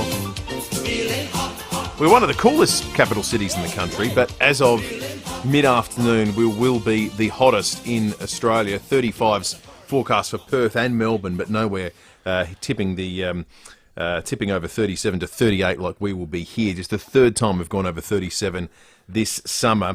Coming up this hour, Stacey Lee will join us. We will talk state politics with Stacey. We're going to be chatting with Dr. Richard Harris after 8:30 today. I'm looking forward to this chat. He's just been sworn in as the Lieutenant Governor of South Australia. What a life. What an amazing turn his life has taken. He's obviously been lauded for his role as one of the hero of the Thai cave rescue. He's also released a children's book that we're going to talk to him about a little bit later. He's kept busy. Yeah. You know, there'd be a temptation once you've been lauded and labelled a hero just to mail it in for a few years. Oh, yeah. You just think that's a laurel you can rest on, isn't it? I think that what's happened though is since the rescue and his role in that with his mate Craig Challen, that they did the book, that did a big speaking tour, and it'd be kind of hard to just readjust to normal life back in your old job when you're constantly getting requests from different organisations to speak. And I think probably the Lieutenant Governor's role is one of those things where it's like, well, you know, I'm going to get to deal with so many different charities and community organisations. There'll be constant sort of, you know, stimulation from it. Be a great role. Yeah, be fantastic. All right, let's jump into the news headlines, starting with the extraordinary story that thankfully didn't have tragic consequences, albeit there was a high risk at the ice arena over the weekend. 38 people were hospitalised with carbon monoxide poisoning after a leak in a faulty Zamboni machine. A Zamboni machine, which is the sort of the little mini truck that drives over the ice to keep it all smooth. So it was leaking this carbon monoxide, and then players were the ones that were affected. A whole heap of players in the match between the Adelaide Rush and the Melbourne ice hockey team. About 4 o'clock on Saturday got affected. So originally there was a host of people that went to hospital. Then on Sunday morning, I think probably following some of the news reports, there were 7 or 8 others that presented at the Royal Adelaide Hospital because they'd seen that perhaps how they were feeling wasn't necessarily just a cold or dizziness, and it was all related back to this carbon monoxide release at the ice arena. The situation is thankfully under control now. The MFS went in and fixed everything up, and Jade Robin was out on the road in the last hour of the program and went into the ice arena and spoke with the duty manager who was called into action on Saturday. What happened on the morning? Did you get an early morning wake-up call to say, come on down, there's something not quite right? Yeah, so I got a phone call about 4:30am from the Metropolitan Fire Service saying that we've gained entry to the building. We just need someone to come down with keys so we can access all areas. So luckily I only live 5 minutes away. I was here quite quickly and got them in the building so they could do their magic. The number quickly escalated from being, quite a dozen to quite a few more than that. Have you heard how everyone's going? From what I understand, all the players have now been released from hospital. The ones from Melbourne flew out last night, so they're all back home nice and safe. And I believe all the Adelaide girls and spectators are all fine now. That's great news. And the machine that's been put to rest for a while? That's been temporarily decommissioned. We've got some experts coming in to go over it with a fine-tooth comb and get her back up and running as soon as we can. Chief Public Health Officer Nicola Spurrier provided an update on everyone's well-being, and Simon, the duty manager, is right. Everyone's been discharged, but that's not to say their situation wasn't serious. Some people had to be given oxygen. So that was the good news is they've all been discharged, and those Melbourne players have caught flights back to Melbourne. They're lucky that they twigged to it when they did, because it was one of those things. It just would have got worse and worse and worse. Just shocking. And what we learnt with Jade is it's not like it's only occasionally used. There's people in at 5:30am on a Monday morning doing ice hockey practice. Couldn't believe that. Yeah, quite Amazing. extraordinary. Speaking of extraordinary, how about this? Yesterday, former and current aspirant for the presidency of the United States, Donald Trump, has said he would encourage Russia to do whatever the hell they want to any NATO member country that doesn't meet spending guidelines on defence. Here he is saying it. They asked me that question. One of the presidents of a big country stood up and said, well, sir, if we don't pay and we're attacked by Russia, will you protect us? I said, you didn't pay? You're delinquent? He said, yes, let's say that happened. No, I would not protect you. In fact, I would encourage them to do whatever the hell they want. You got to pay. You got to pay your bills. The guy's just demented. Why when so it's a statement of fact that Russia has illegally invaded Ukraine, a sovereign nation, killed hundreds and hundreds and hundreds of people, hundreds of civilians. We've all seen the footage. And this guy, who's putatively aiming to lead one of the world's most successful democracies for a second time, would be barracking for Russia to do more of the same against other democratic nations because they haven't paid their bills to NATO. Like, that is... I reckon, we get texts from people cheering the guy on. I just think, how can you do that? How can you logically and morally say, yeah, I like the guy when he's saying stuff like that? Trump defenders have made the observation this is the kind of negotiation that goes on between the United States and NATO all the time. There's always this push and pull of, well, you guys have got to stump up some money, and the threat being, what's the leverage that the US has? It's not coming to the aid of those countries should they be threatened. What's different is that's usually a behind closed doors negotiation that happens. Trump's said it in the midst of an ongoing war in Europe. Could you believe he said it? Well, yeah, I can. I can believe he said it in the this is his worldview. Trump's an old-fashioned American isolationist. Yeah, there's a long history in the world and thinks, that's right. Why has this got anything to do with us? Pre-First World War, pre-Second World War too. There's a long history of Americans in North America saying, you know what, we don't want any part of Europe's problems. We've left that world behind, and he subscribes a bit to that view. So in that sense, I get it. And the other thing is, well, they relate to the party with World War II, weren't they? Exactly right, because they still had that in them. Like, we don't want to get drawn into all this kind of stuff. Now, the thing is, the other thing that makes me why I believe it with Trump, it sounds like he's negotiating real estate, not a Northern Hemisphere defence pact. But it's the kind of statement though that it's it's emboldening someone like Putin. Absolutely. And Which I is tell you what, extraordinarily irresponsible. Jens Stoltenberg, who's the Secretary General of NATO, issued a statement, not mincing words. He says, any attack on NATO will be met with unified and forceful response. Any suggestion that allies will not defend each other undermines all of our security, including that of the US, and puts American and European soldiers at increased risk. Absolutely. We had a few texts in the first hour about Barnaby Joyce and the video that emerged of Barnaby, in his words, falling off a planter box. But you would be forgiven if you looked at it and thought he's had a heavy session drinking and come to grief. Well, he was asked about it this morning on Sunrise in a back and forth that got a little bit terse by the end of it. Look, I'm obviously, I made a big mistake. There's no excuse for it. There's a reason. And, it's a very eventful walk home, wasn't it? So anyway, that's, I should have followed I'm on a prescription drug, and they say certain things may happen to you if you drink, and they were absolutely 100% right. They did. So you mixed alcohol with prescription medication, did you? And this is what happened? That's exactly what I said, yep. So we've got quotes by David Littleproud, the Nationals leader, saying you're going to get the support that you need. Do you need support over this? Well, I think it's... look, I'm not looking for sympathy, and I'm not looking for an excuse. I'll just stand by that. What I said is what I said. I came back, I sat on a planter box, I fell off, and I was videotaped. There you go. What else can you say? I think the fact that someone saw it, filmed it, and then sold it to the Daily Mail is pretty low rent. Sure, completely. But equally, it's a story. Yeah. And it does sort of beg the question too. I mean, what's the guy doing with his career? He just flies to Canberra, gets on the terps. It goes to are you a productive part of the parliament a bit, does it not? I think that would be I think your constituents would rightly ask, how am I being represented over there at the moment? Yeah, totally.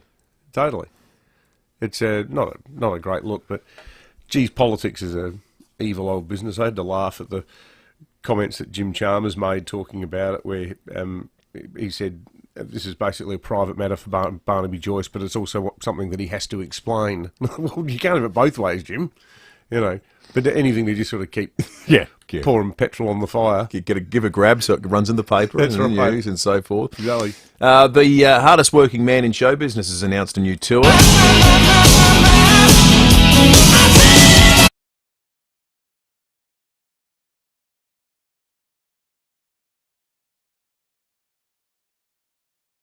On that in a moment. Here he is announcing the tour. Hey guys, Jimmy here. How are you? I got a few exciting things to announce this morning. When we finish the Red Hot Summer Tour in April, I'm going to be going out and head across the country for the Hell of a Time Tour, which will be a stripped back, intimate, regional sort of tour with lots of stories, lots of songs. And we'll be going through till mid-August, where I'll be finishing. I'll start in Perth and I'll finish at the Sydney Opera House. So that's going to be really great. Tickets for Hell of a Time Tour go on sale at 10 a.m. on Monday, February the 19th. So get your tickets. We want that to be a smash. We'll have a great time.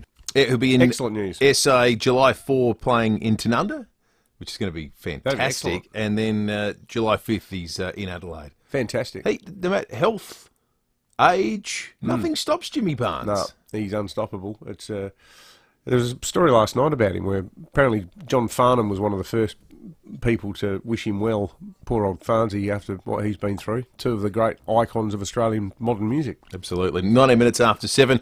A few texts coming in. We'll get to those in just a moment. You can call us too, of course, on 8223 0000. But first we'll check traffic. When the UV's 3 and above, cover up. Use sun protection. Say SunSmart and download the SunSmart app. Thanks, Will. Getting busy in a few spots this morning. South Road at Mile End. Also sluggish Port Road at Featherton. Got some works at Maslin Beach to look out for. Commercial Road near Golf Parade, and busy at Wingfield, Cormac Road near Magazine Road. Cameras this morning, Golden Grove Road, Golden Grove, and Kelly Road at Montbury North. Look for the RAA sign at over 400 independent RAA approved repairers across SA. You know you can trust them because RAA do. Adelaide's most accurate traffic on 5AA. 5AA Mornings with Matthew Pantelis. We've seen some terrible crimes committed by teenagers recently. Here's the thing for government. Slaps on the wrist. Just not acceptable. Not for adults, not for kids. Get real, get tough.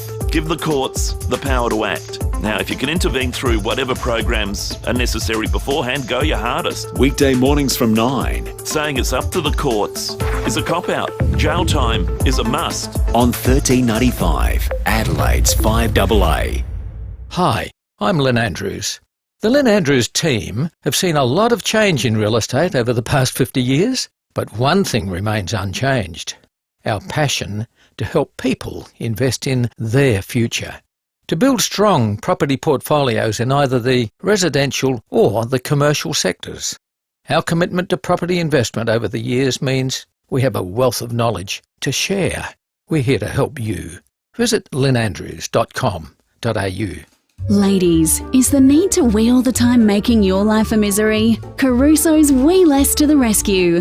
Caruso's Wee Less relieves the annoying and inconvenient feeling that you need to go to the bathroom too often and supports bladder health and function. So if your need to wee all the time is getting in the way of enjoying life, try Caruso's Wee Less today. Caruso's Wee Less is made in Australia, comes with a money-back guarantee and is available from leading pharmacies and health food stores. Always read the label and follow the directions for use. Get obsessed with the Honda SUV range at Formula Honda, Modbury and Glen Osmond. Whether it's the compact HRV, the sporty mid-sized Honda ZR-V or the spacious CR-V.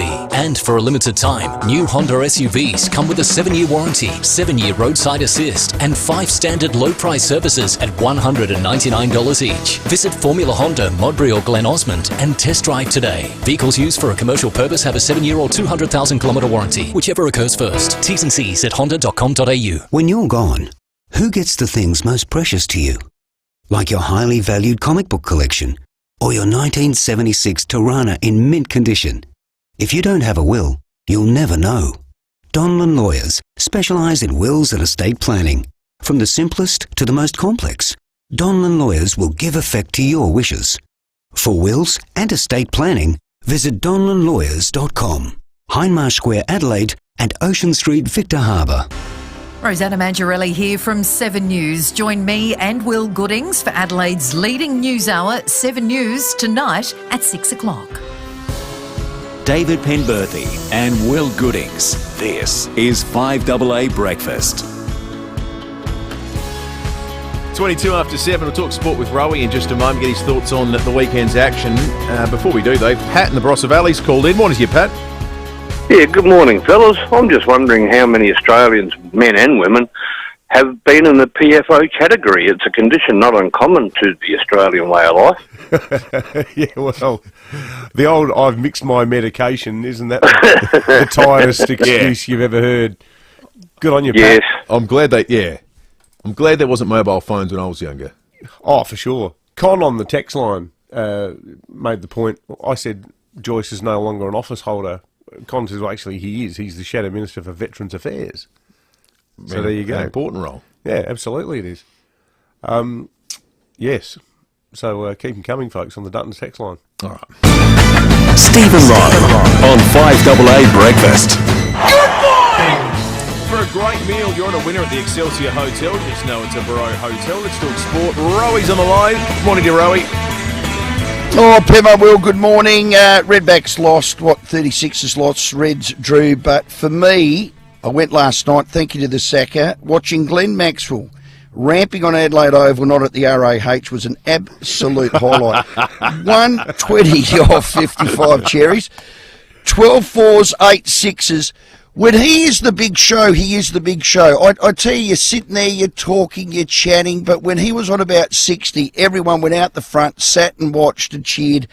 God, he was good. Some of his shots are just ridiculous. Yeah, he's an amazing batsman. What was the crowd like, Rowie?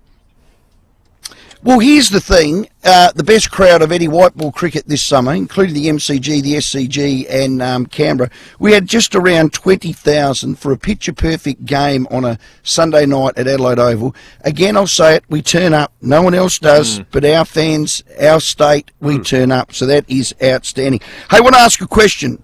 What's bigger, Super Bowl 58 in Vegas, where the Chiefs take on my 49ers, or Taylor Swift attending to watch her, well, butt-ugly, redneck, Trump-voting buffhead Travis Kelce? What's bigger? And while we're on that, are you two Swifties? What in God's name is a Swiftie? Only found that out today. Pembo's that a is Swiftie. actually a word. Well, there's a difference between liking Taylor Swift and being a Swiftie.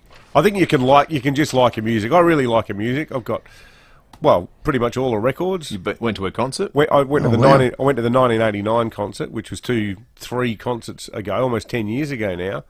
But I know what you're saying there, mate. It's become like a cult, hasn't it? It's crazy. Oh. Well, let me tell you, if I get into work today, Pembo, and you're wearing a Travis Kelce No. Chiefs top, I'm going to be very concerned. No, I'm loyal to the You know New what he Orleans did? Saints, mate. You did. He booked a suite at the stadium. Now, this stadium seats 65,000. It's in Vegas. We know that. For Taylor Swift and his family. Cost him $1 million. $1 million US. It's insane. God, he'd want to win, wouldn't he? Because how embarrassing would that be? Yeah, no. Now, it's their 4th Super Bowl. They're looking for their 3rd title. My man, Brock Purdy, they call him Mr. Irrelevant. I reckon he'll star and win the MVP. They lost to them, I think it was in 2020, so a bit of revenge today. So let's hope they do and they win, hey? How did you become I'm a 49ers fan. How did that happen, Rowie? My sister lived in Napa Valley for some time at a winery, and my brother lived there for about 12 years. I got 2 beautiful, beautiful nieces, Shana and Brianna from San Francisco, and I used to visit him back when I played footy most years, and he's taken me. It was back at Candlestick Park, their old stadium, and they built this brand new super duper one pretty much next to it. So I'm a 49ers fan through and through. Love them. I'm not right into it, but you know, Super Bowl if they're in, I'm right into it. Absolutely. Hey, Ro, have you ever seen a result as exciting, and I mean that in all sincerity, as the Port Adelaide board vote? That was just crazy, wasn't it? 10,000 votes. That was crazy. The margin, that was 120 or so. 190, wasn't it? 190 votes? Something like that. 50.1, so what does that tell you? 49.9. Well, Pembo, you're a political beast. What does that tell you? Well, it tells me that... Can you read anything into that? Well, I think it actually probably underscores George Fiacci's point, which is it's a pity that they couldn't find a spot for both guys. I reckon the turnout tells a story too. 3 times greater than it typically is. Correct. Well, they're Correct. huge figures. They're Correct. huge commanding figures. But obviously, Treaders was seen as the bomb thrower, and Abba was seen as the voice of reason. And I think it shows that the fan base is as split as that vote is about the way the club's being run. It's very unsettling, and it was unsettling. I just wonder whether now a new spot on there, whether, and I'd like you to ask Koshy this, because at the stroke of a pen he can do it. He said, I'm not going to put a star on, they've got to come through the members' vote. There's a spot left on there. I wonder whether he'll want to parachute ABBA on. Well, maybe. Yeah, well, there's big support for him then. Huge support. Yeah, good. Oh, well, we will ask him that on Wednesday. That's a good question. Yeah, for sure. All right. Good stuff, Rowie. I'm in one of those moods today. Go you 49ers. It's going to be 38 degrees. Productivity will be low, but who cares? I'll see you at 4. Stephen Rowe on 5AA Breakfast. When we return, we'll be talking politics proper. Stacey Lee will join us in the studio. Work out what's going on North Terrace. That's next.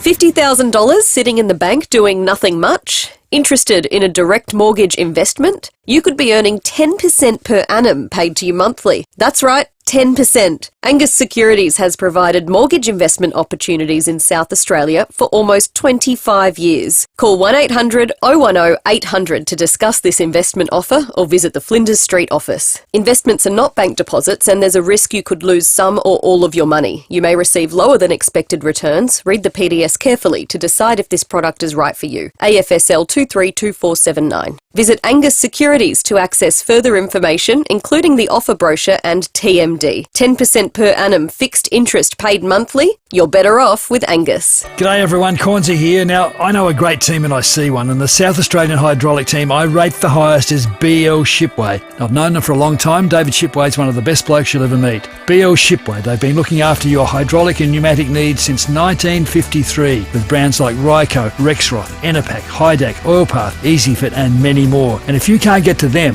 they'll send a Ryco 24/7 van to you anytime, anywhere. blshipway.com.au, a South Australian Australian team you can count on. After 25 years of delivering perfect service, ASIT Couriers is evolving to better reflect what they do now. They're not just couriers, they're your go-to for fast, secure and reliable national transport solutions, now known as ASIT Transport Solutions. Darren, Chris and the team at ASIT Transport Solutions now have a fleet of over 220 vehicles delivering any size parcel and any size pallet to anywhere in Australia. Book online at asitcouriers.com.au. Don't send it, ASIT. Keen Office Furniture and Keen Education Furniture have the latest in office and education furniture all in one showroom. And the Keen staff love furniture. So whilst your colleagues talk politics at the water cooler, the Keen team discuss full office fit-outs and ergonomic chairs. Except last week when Jackie asked Shane if he used to ride a horse to school before the tram came into operation in 1929. Nice one, Jackie.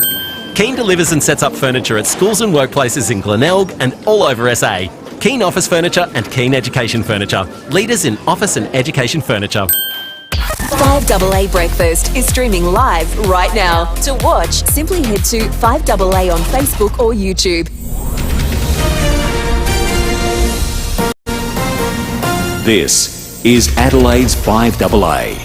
Sunny and 38 today with the 7:30 news. I'm Mel Usher. From chips to replacements, make Complete Windscreens your insurer repairer of choice. CompleteWindscreens.com.au. The Ice Arena at Theberton will open its doors again today. SafeWork SA is investigating the carbon monoxide leak over the weekend that resulted in almost 40 people being taken to hospital.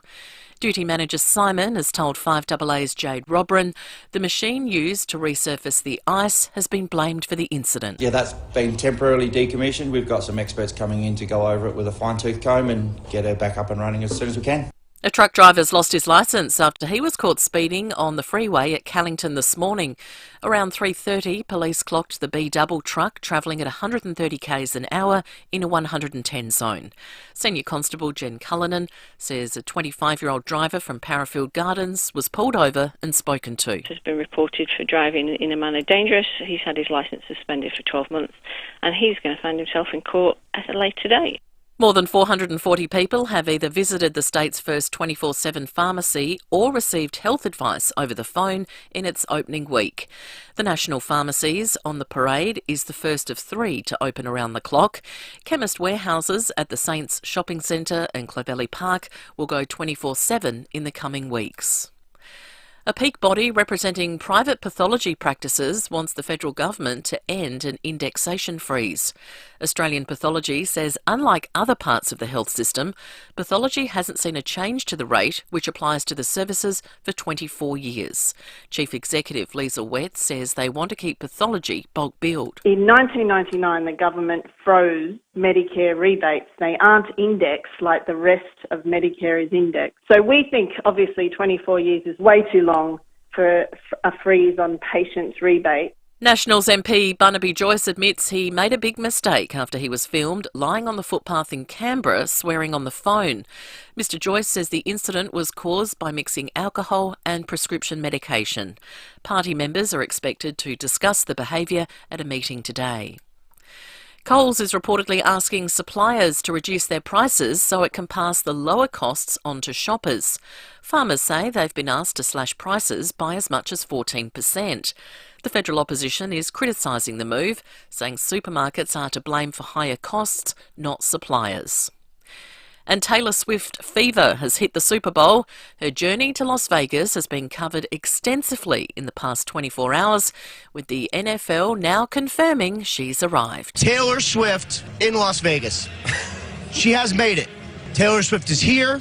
She has flown from Tokyo, where she had a concert, to LAX, to Vegas. Sell it, Ian. She is in the city. That is all I have to say about that, because I'll never report bigger news today. Now turning to 5AA Sport. Order a new roller door from Glider Roll before February 28 and receive a $100 gift voucher. T's and C's apply. It's over to Tom Wren. Thank you, Mel. Australia's cricketers will recover today following a 34-run win against the West Indies in last night's T20 clash in Adelaide. Glenn Maxwell was the star with a dazzling 120 not out from only 55 balls, which included 8 sixes. The final match of the series will be played in Perth tomorrow. Let's go to soccer. Arsenal has given its title hopes a massive shot in the arm following a brilliant 6-0 away win against West Ham. The finishing touches put on by a former Hammer. Back behind Erdegaard. Oh, what a goal! Of course, it had to be Declan Rice. Forever a hero in claret and blue, but one of West Ham's most storied players adds another ignominious insult to a chapter of horrors. Audio there thanks to Optus. There was one other game overnight with Manchester United recording a 2-1 win against Aston Villa. Well, Australian surfer Molly Picklum is in fine form heading towards the Olympics with a runner-up finish at Pipeline in Hawaii.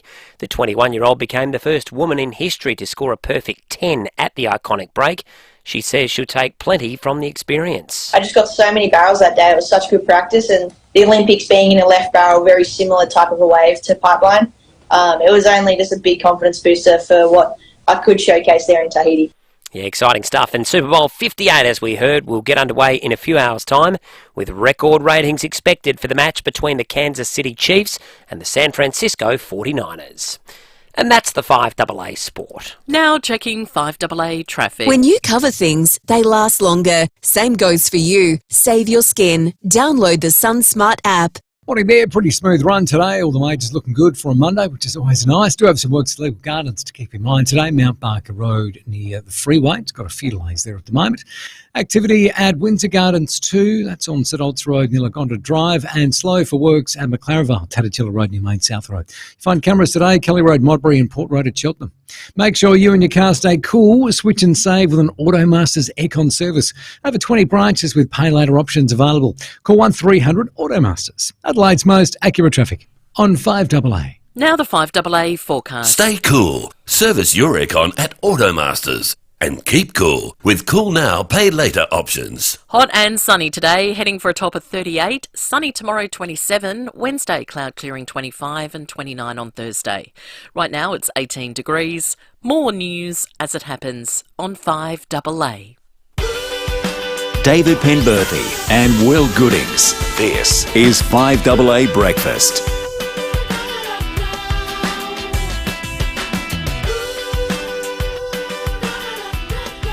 23 to 8. A little bit of Swift scepticism on the Duttons text line coming through. Pete doesn't understand what the whole Swifty thing's about too, which, you know, as is the way of the world, is dominating conversation on Super Bowl day today. Yes, a lot of Barnaby Joyce chat as well. One here invoking the spirit of the late, great Shane Warne, saying maybe Barnaby's mum gave him the pills. Yeah, Australia's mums have got a lot to answer for. Yeah, that's right. And Mike says, boys, that wasn't Barnaby. If you look really closely at the footage, it's proof that Sir Les Patterson is alive and well. A touch of bloody elegance, ladies and gentlemen.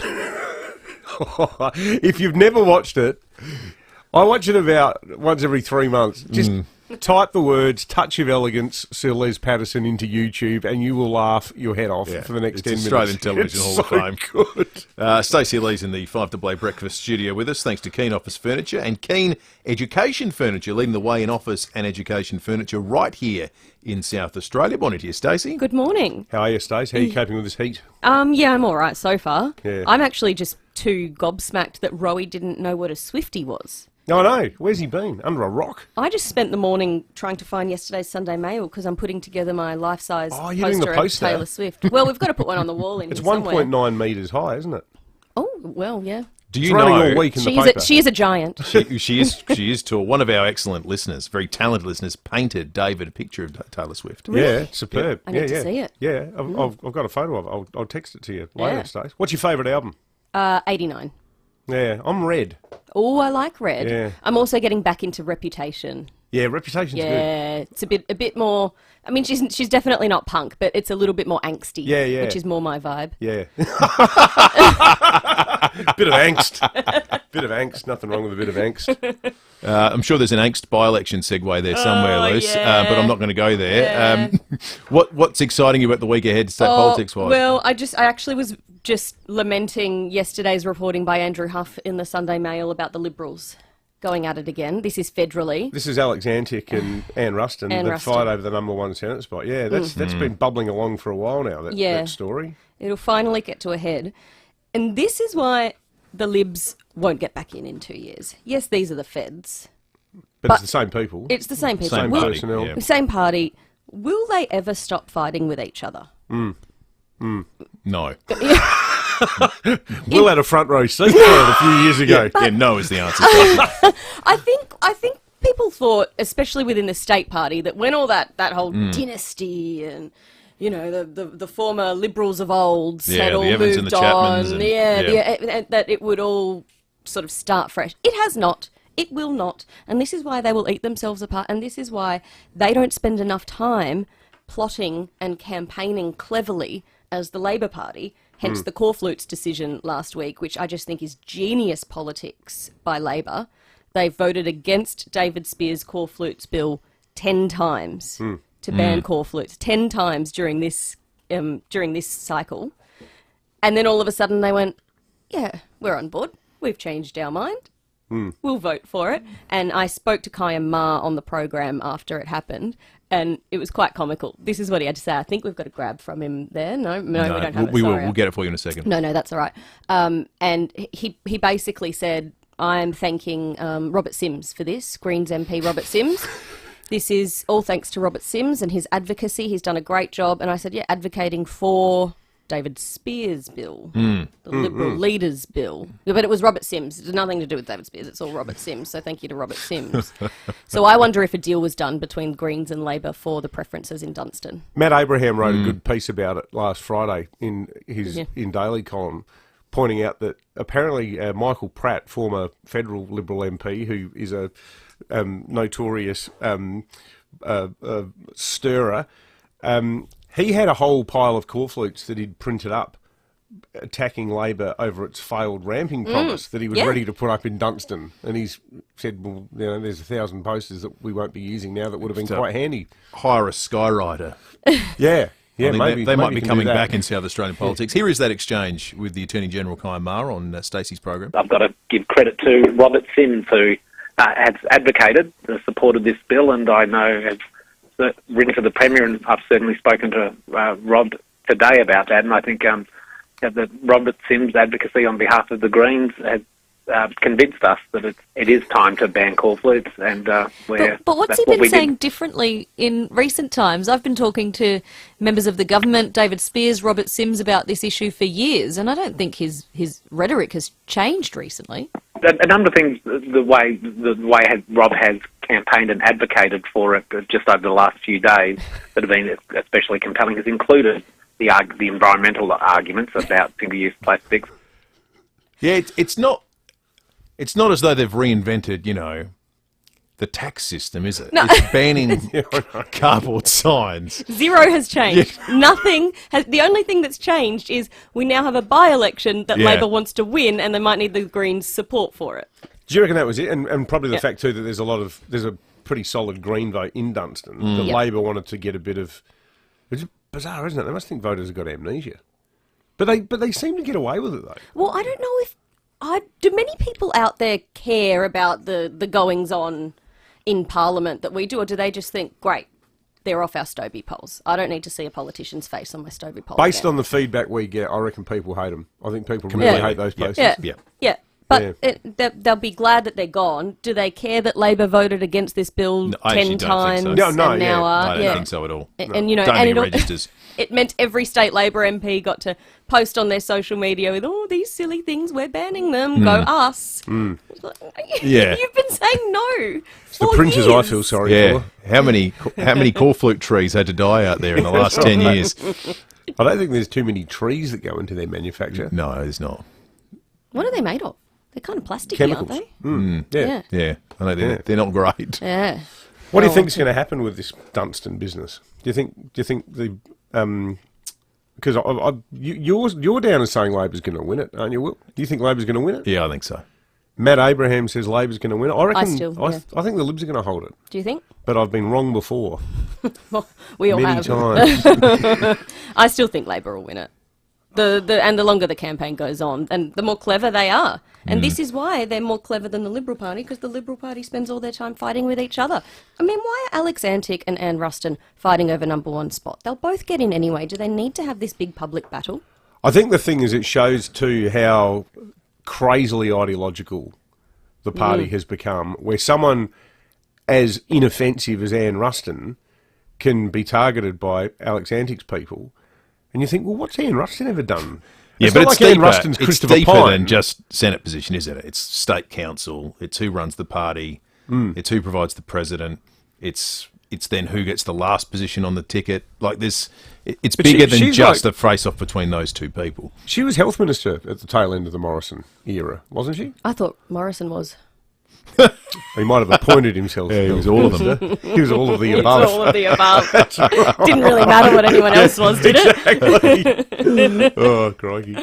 I don't know. I just this is the sort of infighting that I just think is going to kill the Liberal Party in South Australia for at least the next. It's election tough term. because internally they would say that the strength and the thing that attracts people to the party is the idea that it's all transparent, it's all democratic. Yeah. The problem is that's not strategic. That's the ick that's missing.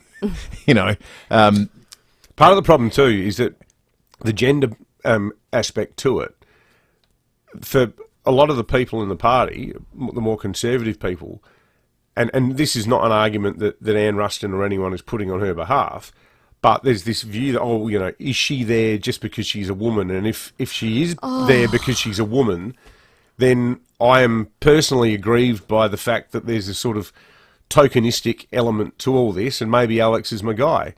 But the problem with that is that, at a time when Labor's already got more than 50% female representation, a lot of voters look at it and think this is not representative of society. It looks like an old boys club. And we saw the problems that Morrison had with female issues at the last election. I wonder whether they're actually, walking into a trap if they fight this fight. is that and knock her seriously? off. Who's making that argument though? Is someone seriously making that argument about Anne Ruston?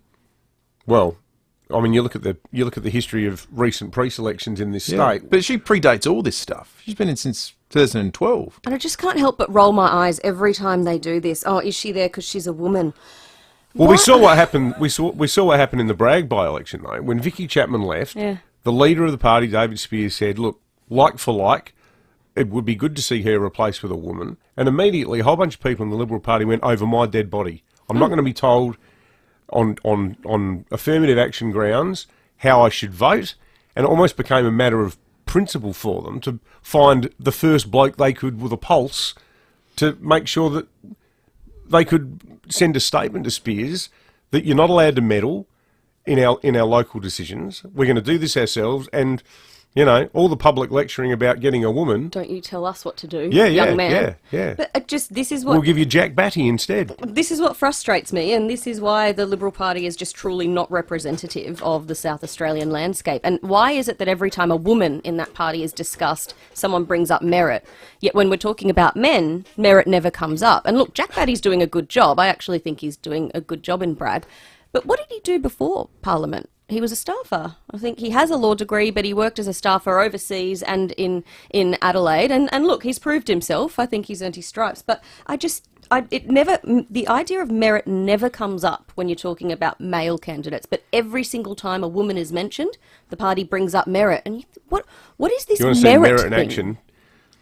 In the early 90s, Stace, when you were probably not even around, there was a group of gentlemen farmers who used to basically, whenever Parliament would sit, they'd just rock up and they'd basically lock themselves in the members' dining room for the duration. That's what merit used to look like. They were there for a very long time. Not going to name names, but yeah, merit's it's a selective and inappropriately used term, I think, in politics. Absolutely. And you'll know, it only ever comes up when we talk about women. Yeah, for sure. Looking forward to the show this afternoon, Stace. What have you got coming up? This afternoon we've Fired got up. talk back gardening, probably some Swifty chat. No, there's no Swifty chat.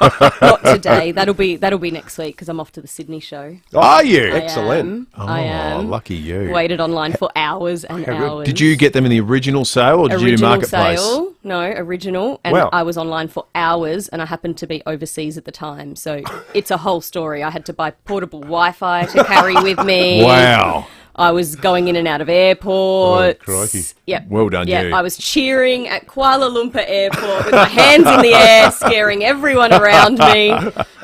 Fantastic. I probably thought you were a nervous flyer. Yeah, we've landed, yay! That's right. One of those people that claps when the plane lands. yeah. No, weird, no. We'll catch you this afternoon. Thanks, boys. All right, let's check traffic. When the UV's 3 and above, cover up. Use sun protection. Stay SunSmart. Download the SunSmart app. Thanks, Will. Getting busy in a few spots this morning. South Road at Theberton, also Main North Road at Enfield, and sluggish too, Porter Expressway at Port Adelaide. You find works today at Leeward Gardens, Mount Barker Road near the freeway, and slow at Windsor Gardens for works at Olds Road near Lagonda Drive. Cameras today, Port Road, Cheltenham, and Woodford Road at Elizabeth North. Step into a world of pure imagination and experience the magical origin story of Wonka at home. Starring Timothée Chalamet, Wonka is now available to buy or rent on digital. Adelaide's most accurate traffic on 5AA. If you need to fix your pipes, call Precise. Call Precise. If your toilet's blocking up, call Precise. Call Precise. If your lights aren't turning on, or your hot water is gone, or a plumber or an electrician, call Precise. Precise. Precise Plumbing and Electrical. Call 1300 700 200. That's 1300 700 200. Precise Plumbing and Electrical. We're helping life flow. Or a plumber or an electrician, call Precise. Call Precise. Thinking about a solar battery? Don't wait. Connect with NRG Solar and bring home a solar battery with a rock-solid 10-year warranty. Use the energy you generate during the day. Store some for later, reducing reliance on energy providers and putting money back in your pocket. See NRG Solar in their new premises at St Mary's. Bigger place, better space, some amazing people. Visit NRG Solar now at 1275 South Road or call 1300 858 160. Well, let's get something clear here. Safety Fire Electrical will not help you lose weight for the new year. Safety Fire Electrical can't help you to learn Spanish.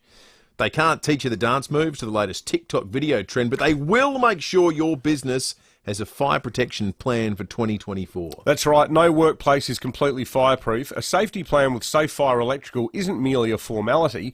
It's a strategic imperative. Headquartered in SA, they're on hand to help with everything from design and installation through to training and maintenance of fire safety systems. Even if you burn your New Year's resolutions, make sure you're ready for 24 with a fire safety checkup from Safe Fire Electrical. To book yours, go to safefire.com.au. Before you do a thesis in dishwasher, depart on an oven odyssey, or make a pilgrimage up Mount Washing Machine. Just trying to work out what appliances to get? Drop into Adelaide Appliance Gallery. We're here to make your life easier. We've got the best advice, best appliances, and the best offers on SMEG. Save up to 15% with special discounts on fridges, cookers, dishwashers, and more. That's 15% off. Make your life easier with Adelaide Appliance Gallery, Paynham Road, St Peters. You could be a millionaire next week.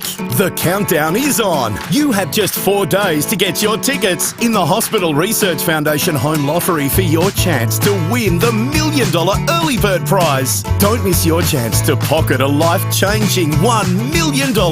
Plus, your tickets stay in to win the Scott Salisbury Grand Prize home at Henley Beach. Life-changing prizes, life-changing impact. homelottery.com.au. Licence M14493. 5AA Breakfast is streaming live right now. To watch, simply head to 5AA on Facebook or YouTube. David Penberthy and Will Goodings. 5AA Breakfast.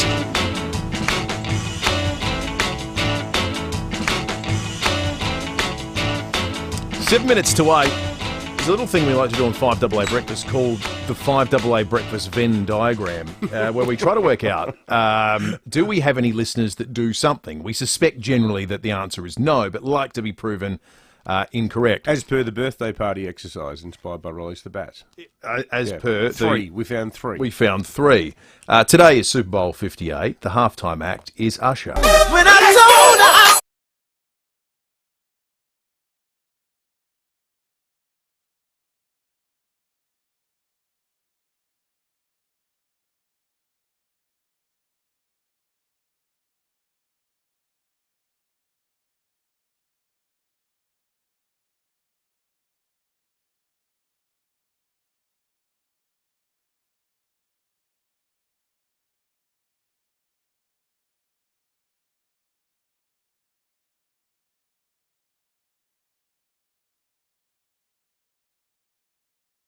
listener and Usher fan.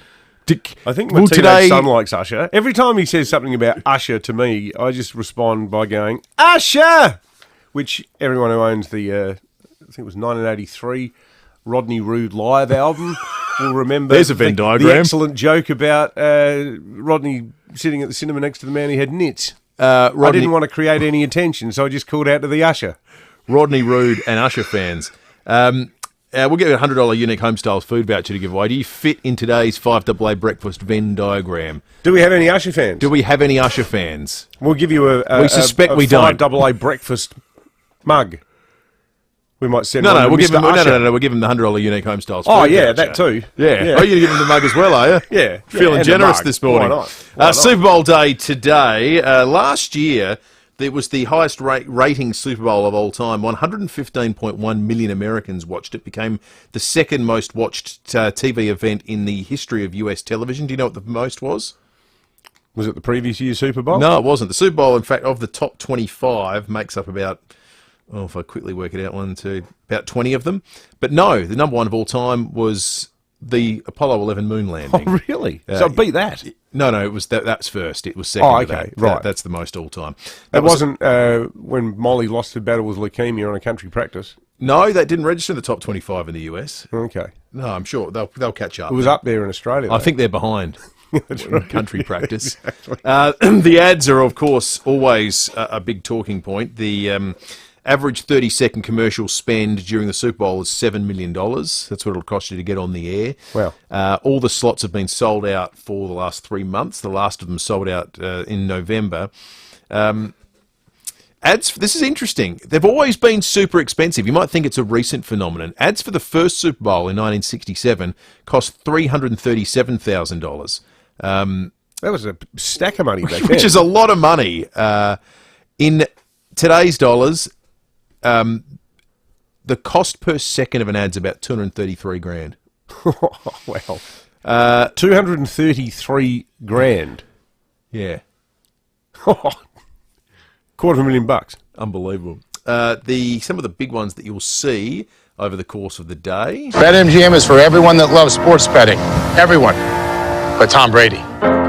Wait, what did I do? The truth is you've won too much, Tommy. Let others have their turn. What if I bet in-game parlays and I'm not Tom Brady? You're in. Now dog me.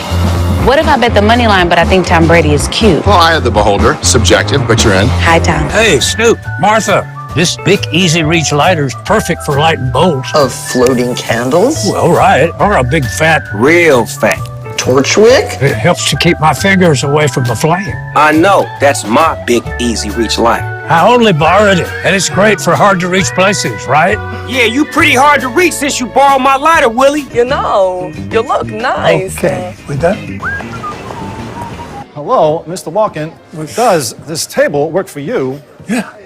Yeah. Did someone say yeah? Don't you got somewhere to be? Yeah. Oh.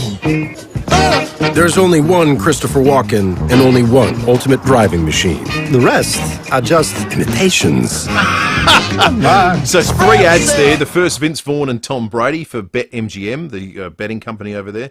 The second was the Bic Easy Reach lighter that was featured Willie Nelson, Martha Stewart and Snoop Dogg. That was just bizarre. And the third for BMW was Christopher Walken, but people doing Christopher Walken impersonations to him. And now the 5AA Venn diagram's gone off here. This morning we're putting to the test. Do we have 5AA Breakfast listeners who are also Usher fans? Adam in Nord was the first caller through.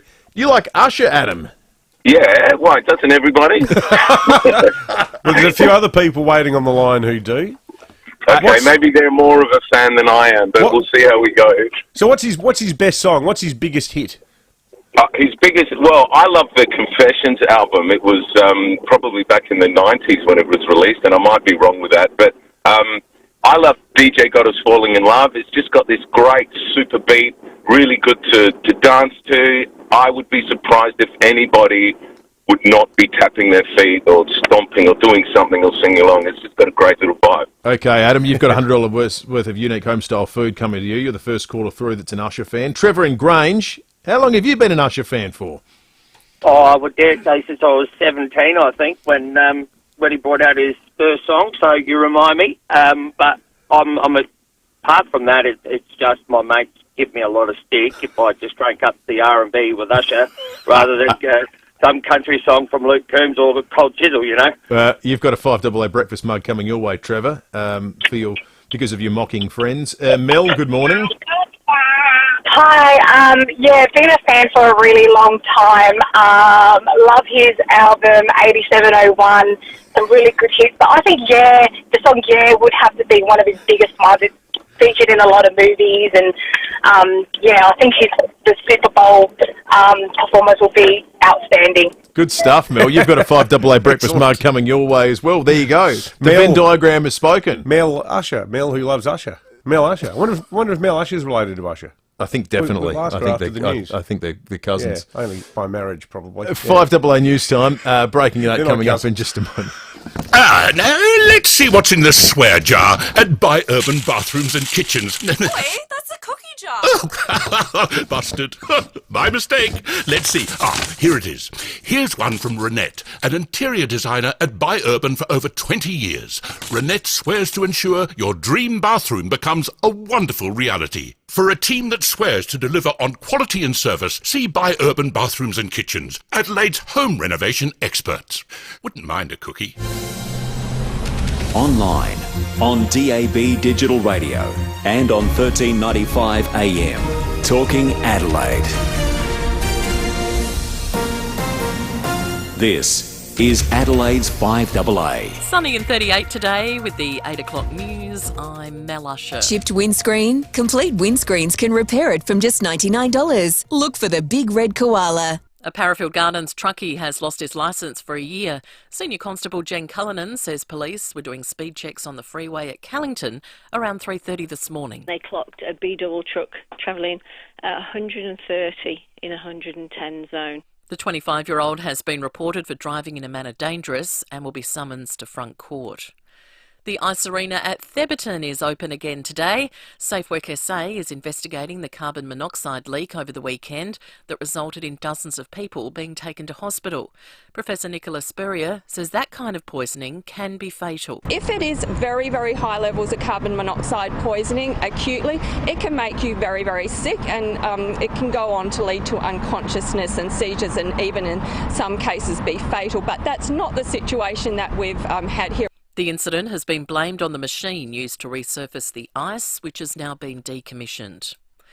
South Australia is set to be a national leader when it comes to early education reform. The state government has committed to implement all of the recommendations of the Royal Commission into Early Childhood Education and Care. Director of the Thrive by 5 campaign, Jay Wetherall, says it's a great result. It was a comprehensive and ambitious set of recommendations, so there was always a question about whether the government was going to be able to accept all of them, but they have, and we're delighted that they have. Great for kids, great for families, and in the long term, great for the economy, because we're going to lift the general level of capability of South Australian citizens. The King has waved to well wishes as he attended church in his first public appearance since being diagnosed with cancer. UK correspondent Edward Godfrey has more. King Charles appeared quite well in what was his first appearance since travelling back to Sandringham earlier in the week. He attended the Sunday morning service at St Mary Magdalene Church right near the Sandringham estate. He was dressed very similar to last week. There were quite a few onlookers gathered at a nearby gate, which was firmly locked shut. The King gave a wave on the way out, so did Queen Camilla. It's not a long walk, about 150 metres from the church to the home. The King no doubt keen to show he's doing okay. Hours earlier he'd commented for the first time since beginning treatment, thanking everyone for their support, calling it the greatest comfort and encouragement. And Taylor Swift has arrived at Allegiant Stadium in Las Vegas for today's Super Bowl. On and off the field, it's all about Swift and her Kansas City Chiefs boyfriend, Travis Kelce. Any couples called Taylor and Travis are being offered a free wedding at a local chapel. Now turning to 5AA Sport. Order a new roller door from Glider Roll before February 28 and receive a $100 gift voucher. T's and C's apply. Here's Tom Wren. Thank you, Mel. Glenn Maxwell has again lived up to the hype of his nickname, The Big Show, after a stunning 120 off only 55 balls to help guide the Aussies to a 34-run win against the West Indies. That was in their T20 clash at Adelaide Oval last night. The home side blasted 4 for 241 from their 20 overs. Maxwell with 8 sixes and 12 fours in his man-of-the-match performance. Local Spencer Johnson chipped in with a couple of wickets, and he told Fox Cricket he is incredible to watch. He was unbelievable. He actually said before the game he was going to get 100, so to do it, it's something, and then to say it as well, he's a freak. He certainly is. Meantime, Australia's under-19s have won the One-Day World Cup after a 79-run win against India in the final. Let's go to basketball, and Lauren Jackson has announced she will retire after helping guide the Opals to another Olympics. Meantime, in the NBL, Melbourne United has downed the New Zealand Breakers by 13 points, while the Sydney Kings lost to the Illawarra Hawks 106-95. Let's go to soccer, and there were 2 games in the English Premier League overnight. Arsenal cementing 3rd spot with a 6-0 thumping of West Ham, while Manchester United's good form continued with a 2-1 win away to Aston Villa. Briefly elsewhere, reigning men's surfing world champion Felipe Toledo has withdrawn from this year's tour to take a mental health break. Scotty Scheffler is in a 3-way tie for the lead midway through the final round of the Phoenix Open. Adam Scott, the Aussie, is 6 shots back.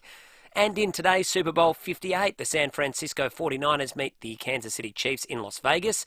If Kansas win, they'll become the first repeat champions in the NFL in almost 20 years. The last team to go back-to-back was the Patriots in 2003-04.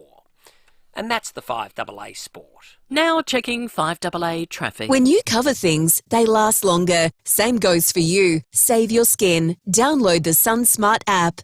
Busy in a few spots this morning. South Road at Edwardstown, the Port Expressway at Port Adelaide, busy as well, and sluggish at the moment, South Road at Edwardstown. Works at Windsor Gardens continues at Olds Road near Lagonda Drive, and slow at the moment for works at Leeward Gardens, Mount Barker Road near the freeway. Cameras, Phillip Highway, Elizabeth South, and Woodford Road at Elizabeth North. Let's go. The Caravan Camping and Outdoor Show is back with everything you need for your next road trip adventure this Wednesday till Thursday at the Adelaide Showground. Get your tickets online now. Adelaide's most accurate traffic on 5AA. Now the 5AA weather. Stay cool. Service your aircon at Automasters. And keep cool with Cool Now, Pay Later options. Sunny, hot and 38 today. Sunny tomorrow 27, back to 25 on Wednesday. Right now it's 21 degrees. More news as it happens on 5AA. Keen Office Furniture and Keen Education Furniture have the latest in office and education furniture all in one showroom. And the Keen staff love furniture. So whilst your colleagues talk politics at the water cooler, the Keen team discuss full office fit-outs and ergonomic chairs. Except last week when Shane told the team the scratches on his face were from a koala he tried feeding whilst picnicking in the Adelaide Hills. Thanks, Shane. Keen delivers and sets up furniture at schools and workplaces in Mount Barker and all over SA. Keen Office Furniture and Keen Education Furniture. Leaders in office and education furniture. Some builders think a sloping block has limitations. When Beechwood Homes look at a sloping block, they think, the possibilities. Beechwood Homes know how to make the most of a sloping block. In fact, they specialise in them. Beechwood will design a home that works with the land you have, taking full advantage of every square metre. So if you're looking at a sloping block, go for it. Beechwood has your back. Life's good. It's even better in a Beechwood home. Google Beechwood Adelaide.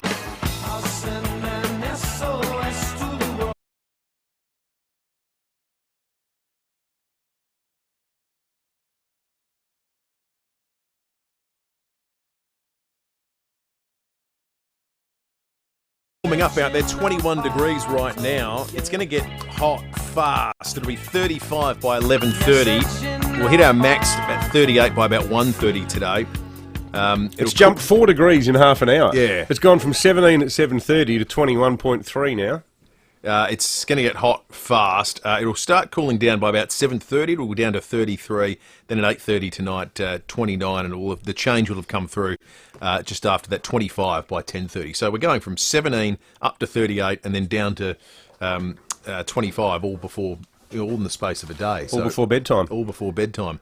Unless you go to bed really early, that is. Like us. Like you. Like me.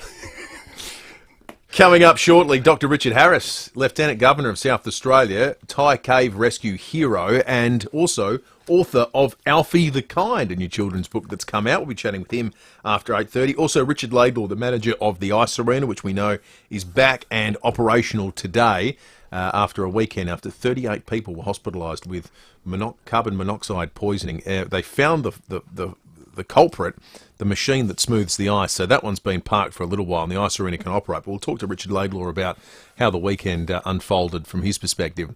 It's time for Breaking at 8.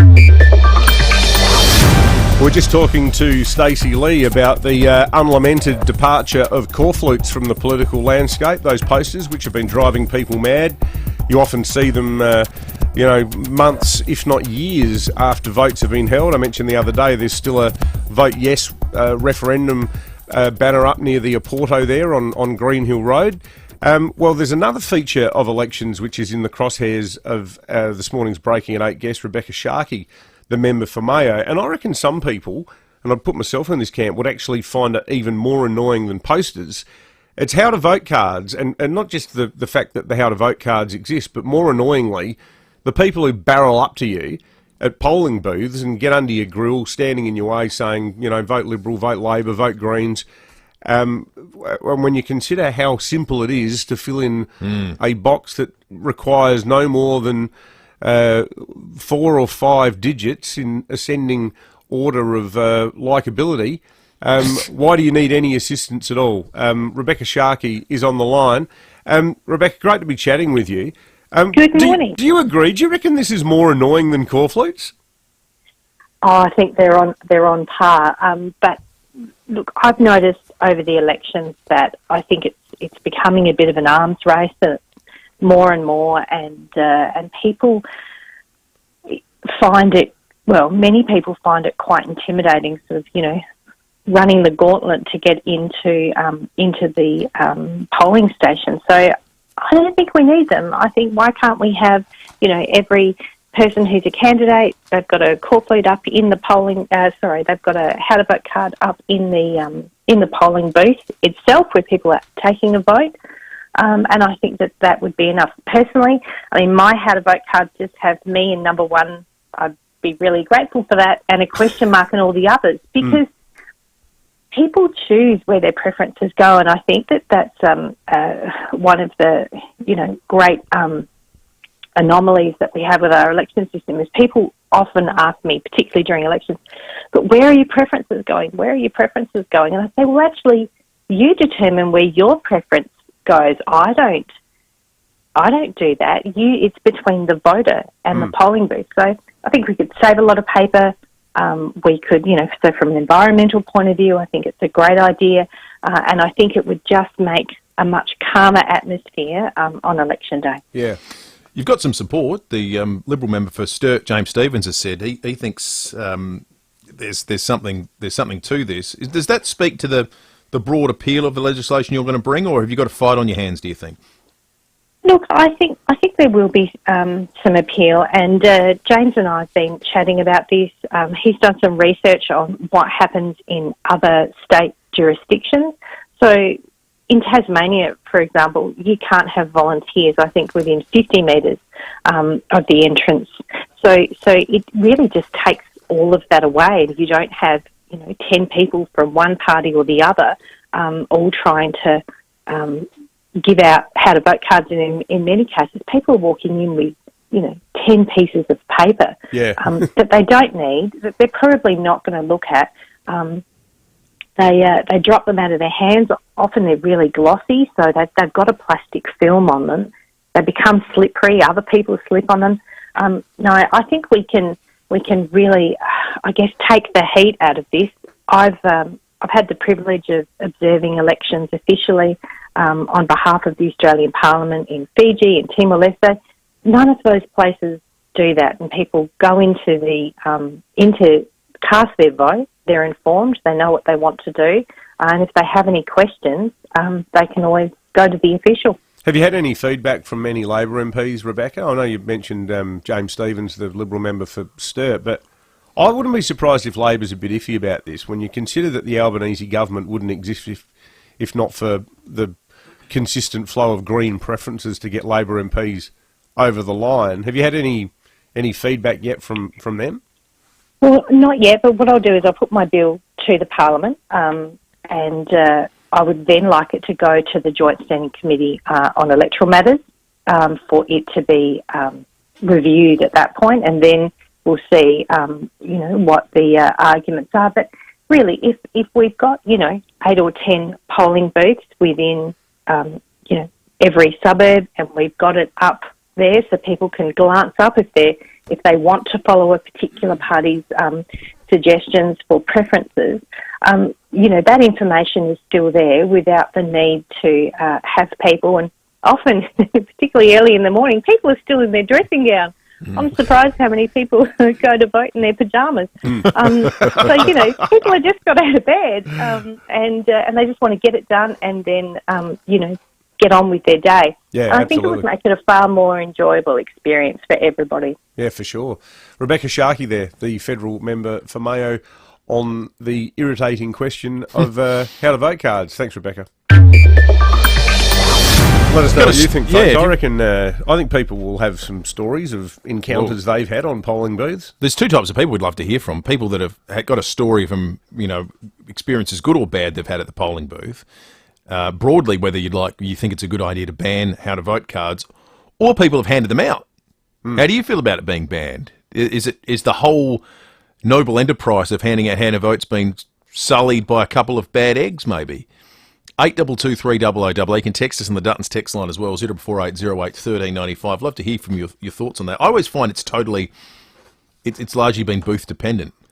So there was one week we used to go to that was horrible. It was like you literally, as Rebecca Sharkey describes it, run the gauntlet. But the last couple of elections I've been gone to the Grange Primary School, and all the people there have been, the volunteers have been really respectful. And it almost seems like if they're all they all behave as well as the worst behaved guy. Yeah, totally. Or woman. So if there's one bad one, it stuffs the whole thing up. I remember voting at one of our local schools last election, and it was really late in the day. It was like 5:30, and there was this little old lady who looked like she was straight out of Green Central Casting. She was wearing Indian sort of fabric top and a sun hat, and had some climate change emergency badges on, and she was sitting there under a tree just having a really nice chat on a bench to this young man who looked like he was out of the Country Road catalogue, who obviously was handing out for the Libs, and they were just sitting there nattering away. And I thought, that's a nice thing to be able to see in a country like ours. Yeah, it is very nice. A lot of other countries that'd be ripping each other's throats out. I wonder what people think of this. Some breaking news on the Advertiser's website. This has been oft trialled, but rarely implemented. Is this the Santos thing? Santos. This is a good story. This is a big story. Yeah. So Santos, of course, one of the biggest companies in South Australia, that recently avoided a merger with Woodside in WA, so it'll remain independent for now, have implemented a 9-day fortnight, a 9-day working fortnight. So essentially the first and third Fridays of each month they're calling Flex Friday. And so long as you hit the total hours worked of a 5-day working week, you can have the second Friday of every month off at home. Which is less than an hour's extra work per day, isn't it? Yeah, about 45 minutes a day, I reckon, yeah. if you roughly work it out. So Santos Chief Executive Kevin Gallagher's quoted in the Tiser piece saying he was a sceptic about the arrangement when they trialled it last year, but the 9-day fortnight success was overwhelming, boosting both well-being and productivity. Data analytics, as well as employee feedback, proved that Flex Friday actually improved productivity in most business areas, and it was extremely popular with staff. So you lose no money, and it just means that, presuming that it's a 9 to 5, 8-hour day at Santos, you're looking at 8:30 till 5:15, or 9 till 5:45. Doesn't matter how you do it, as long as you do it. I think a lot of people jump at that. I think so. It feels like the days of the old-fashioned 5 days a week, 9 to 5, for those jobs that wear it. I know there's plenty of people, tradies and others, that have different arrangements, but that format is slowly dying out. It feels like what felt like a wild, wacky idea. Well, normally you'd associate it with one of those advertising agencies that had a pinball machine in the corner. When you've got a man who, I'm sure he wouldn't mind the description, Kevin Gallagher is probably seen as a bit of an old school, bloke who was, by his own admission, was a cynic about it, is going, actually, this makes sense. There's a political element to this, I reckon.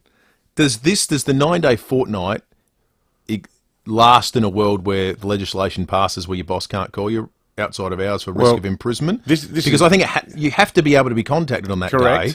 And that's why bosses are now saying if Labor and the Greens are going to push these amendments through, although Labor's only backed them by accident, the jail terms bit, but setting the jail term silliness aside, if it's going to be against the law and you're going to have the right to arc up about it as an employee, bosses have got every right to say, all right, well, say goodbye to flexibility. Because if you want to work from home, or you want to work different hours, or you want a work from home arrangement where I might ring you at 11 a.m. and you're actually choosing that time to shop, or garden, thinking I'll make up the time later tonight. So how am I meant to know if you're working or not? Yeah. Because you're not working the 9 to 5 way anymore. So when are you on, when are you off? And it's not unreasonable to ask you to do stuff on your day off, but if it's a quick query about because the rest of the workplace is still going, I'm not sure that's unreasonable. I like big the piece story. by Nick Cater wrote a really good column about it in the Oz today. He says the right to disconnect amendment is a victory for the anti-work ethic, which has been gathering strength since the COVID-19 panic. I totally agree. I'm finding this job thing kind of annoying and inconvenient. I saw someone quote, I don't know if I couldn't find the original quote, but saying Malcolm Fraser once said there's only 13 votes at the Business Council. That is a good quote. It's a good quote. Let's have a look at the fuel situation, find out when fuel is at its cheapest and when to fill up nearby with the FIVEAA app. The unleaded has jumped over the weekend. It's still under $2 in a couple of places and well under in a few. The United Brighton Road Summerton Park's at $1.76.5. The ex-convenience Grand Junction Road Port Adelaide is $1.74.5. The Liberty Hampstead Road Clearview is at $1.75.5. The cheapest diesel is the United Main North Road Paraka at $1.85.5. Let's check traffic. When the UV is 3 and above, cover up. Use sun protection. Stay SunSmart. Download the SunSmart app. Thanks. We're getting busy in a few spots this morning. Lower Port Rush Road at Marden. Bit sluggish the Port of Expressway at Port Adelaide, and we are getting busy South Road at Tonsley. Cameras to look out for today: McIntyre Road, Modbury Heights, Port Road, Alberton, and slow for works at Windvale today. The Golden Way near Grenfell Road, speeds reduced.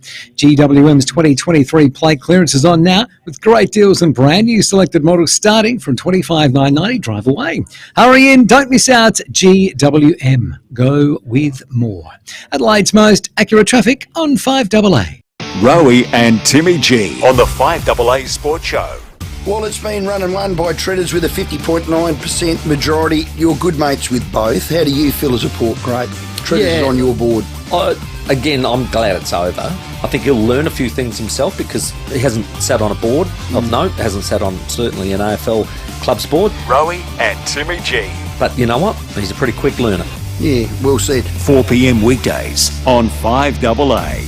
Don't just get a forklift, get a Toyota forklift. Right now, Toyota Material Handling is having a massive clear out of 2023 plated forklifts. Score a great deal across a selected range of new Toyota forklifts currently in stock. Counterbalance and reach forklifts, walkie stackers and more. So if it's 2023 plated, get a great Toyota forklift deal. Visit toyotamaterialhandling.com.au. Get a Toyota forklift. T's and C's apply. Offer ends March 31st. NRG Solar have moved to a new location. It's bigger and better, and their new warehouse is fully stocked with wholesale solar and battery equipment. So, if you're looking to save money on electricity and help our environment, don't wait. Visit NRG Solar at their new office on South Road St Mary's, where every 3 customers refer someone they know, which means they must be doing something right. Call into NRG Solar at their new premises, 1275 South Road, or visit nrgsolar.com.au. Now, here we go. I'm sure you'll know what a swear jar is. In some homes it's fuller than others. But here's, needed a swear jar. Oh, Barnaby Joyce. Some of his language was quite ripe on that video. He filled it Could have up. paid off Australia's national debt. Here's a swear jar that's full of full of goodness, and it's not penance for swearing. It's the swear jar at Bi-Urban Bathrooms and Kitchens, full of pledges and promises from the whole team at Bi-Urban of things that they swear to do for you. That's right. Here's one sent to us straight from the Bi-Urban swear jar. It's from Jasmine, who's the operations manager, and Jasmine is a human dynamo. She's the driving force behind the success of all bathroom renovation projects. Jasmine swears to ensure that all trades arrive on time every time, and which is no mean feat, but somehow Jasmine makes it happen day in, day out. So for a team that swears to deliver on quality and service, you've got to check out Urban Bathrooms and Kitchens. They are Adelaide's home renovation experts. If you need to fix your pipes, call Precise. Call Precise. If your toilet's blocking up, call Precise. Call Precise. If your lights aren't turning on, or your hot water is gone, or a plumber or an electrician, call Precise. Precise. Precise Plumbing and Electrical. Call 1300 700 200. That's 1300 700 200. Precise Plumbing and Electrical. Local and experienced trade specialists. Or a plumber or an electrician, call Precise. Call Precise. Rosanna Mangiarelli here from 7 News. Join me and Will Goodings for Adelaide's leading news hour, 7 News, tonight at 6 o'clock. David Penberthy and Will Goodings. This is 5AA Breakfast. 24 minutes after 8, big story out of the weekend. 38 people hospitalised with carbon monoxide poisoning after a leak at a piece of equipment at the ice arena. A lot of the people that went to hospital were participating in a women's ice hockey league game between the Adelaide Rush and the Melbourne ice hockey team. Jade Robin was down there a little bit earlier, spoke with the operations manager, and good news, everyone who went to hospital, some got put on oxygen, but everyone's been discharged and are okay. The leak has been found too, a faulty Zamboni, a machine that's used to smooth the ice. Richard Laidlaw is the manager of the ice arena and joins us on 5AA Breakfast now. Richard, good morning to you. Good morning. How are you? We're good, thanks, Richard. Heck of a weekend for a much-loved Adelaide institution. My goodness, it sure was. Yeah. One thing that really interests me, how did you find out that it was carbon monoxide? Did people know straight away, or did they just go, I feel really woozy and faint and I don't know why? Well, no, what happened is the hockey team through the night didn't feel well, so they presented to the Royal Adelaide Hospital. And because there was such a large group of them, they immediately had to notify SA Health, who then notified the MSF, and they took possession of the building and came in and checked and discovered that there was carbon monoxide levels in the building that were higher than they should be. So was it SA Health who sort of twigged to it being carbon monoxide at first? No, it was, I think, it would have been the hospital, I think. Yeah, right. They're the ones that discovered that, so many people were feeling ill, and they thought that, because there were so many, that there must be a problem.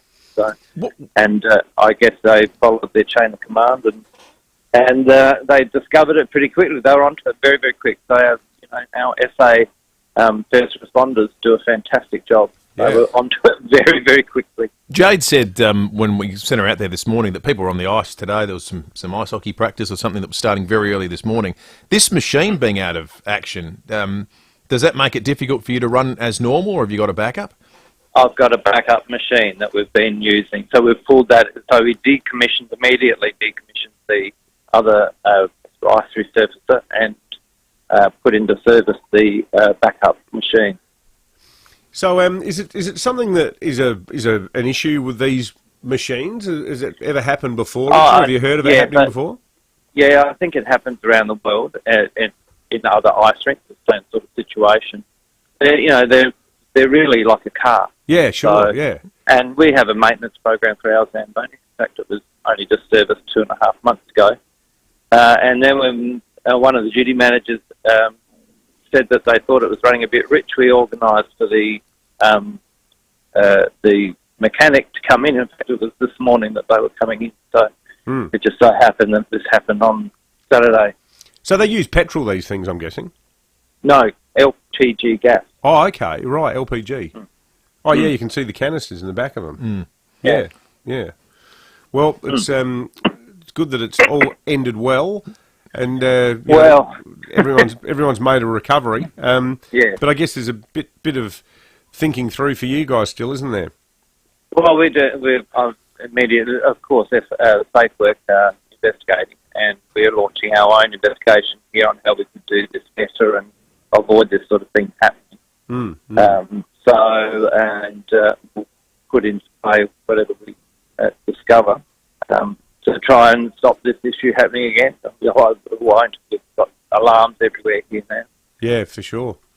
So I guess we're just going to try and do everything we can to avoid this happening. Yeah. Take every measure we can. Absolutely. Richard Laidlaw there, the General Manager of the Ice Arena. Thank you for joining us this morning. 5AA News is coming up. On the other side, we're going to be chatting with Dr. Richard Harris, the man behind the Thai Cave Rescue, the Lieutenant Governor of South Australia and author of a children's book. Dr. Richard Harris, next. Breaking news. Sky News Australia can reveal In a major development, you can stream your favourite Sky News shows. it's a brand new way to join the battle of ideas. Here, you won't hear an echo. Debate is essential to a healthy democracy. Access the latest news, sport, and weather. Plus, the opinion that you won't find anywhere else. Your favourite shows, one app. Stream for $5 a month. Download the Sky News Australia app right now. Conditions apply. Before you do a thesis in dishwasher, depart on an oven odyssey, or make a pilgrimage up Mount Washing Machine. Just trying to work out what appliances to get? Drop into Adelaide Appliance Gallery. We're here to make your life easier. We've got the best advice, best appliances, and the best offers on Smeg. Choose from Smeg's linear range of ovens and save up to $1,200 during the clearance sale. Make your life easier with Adelaide Appliance Gallery, Paynham Road, St Peters. Go Vita, your local health food shops. Over 30 years health and wellness experience and over 300 natural health practitioners specialising in you. Hi, I'm Beck from Go Vita at Manapara.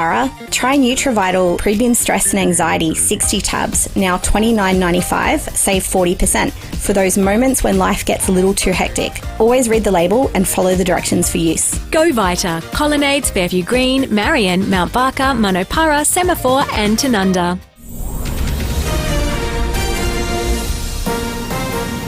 This is Adelaide's 5AA. Sunny and 38 today with the 8:30 news. I'm Mel Usher. From chips to replacements, make Complete Windscreens your insurer repairer of choice. CompleteWindscreens.com.au. There's been a shooting in the US. Shots were fired at the Lakewood Church run by celebrity pastor Joel Osteen in Texas. Witnesses heard multiple shots mid-afternoon as a Spanish language service was set to begin.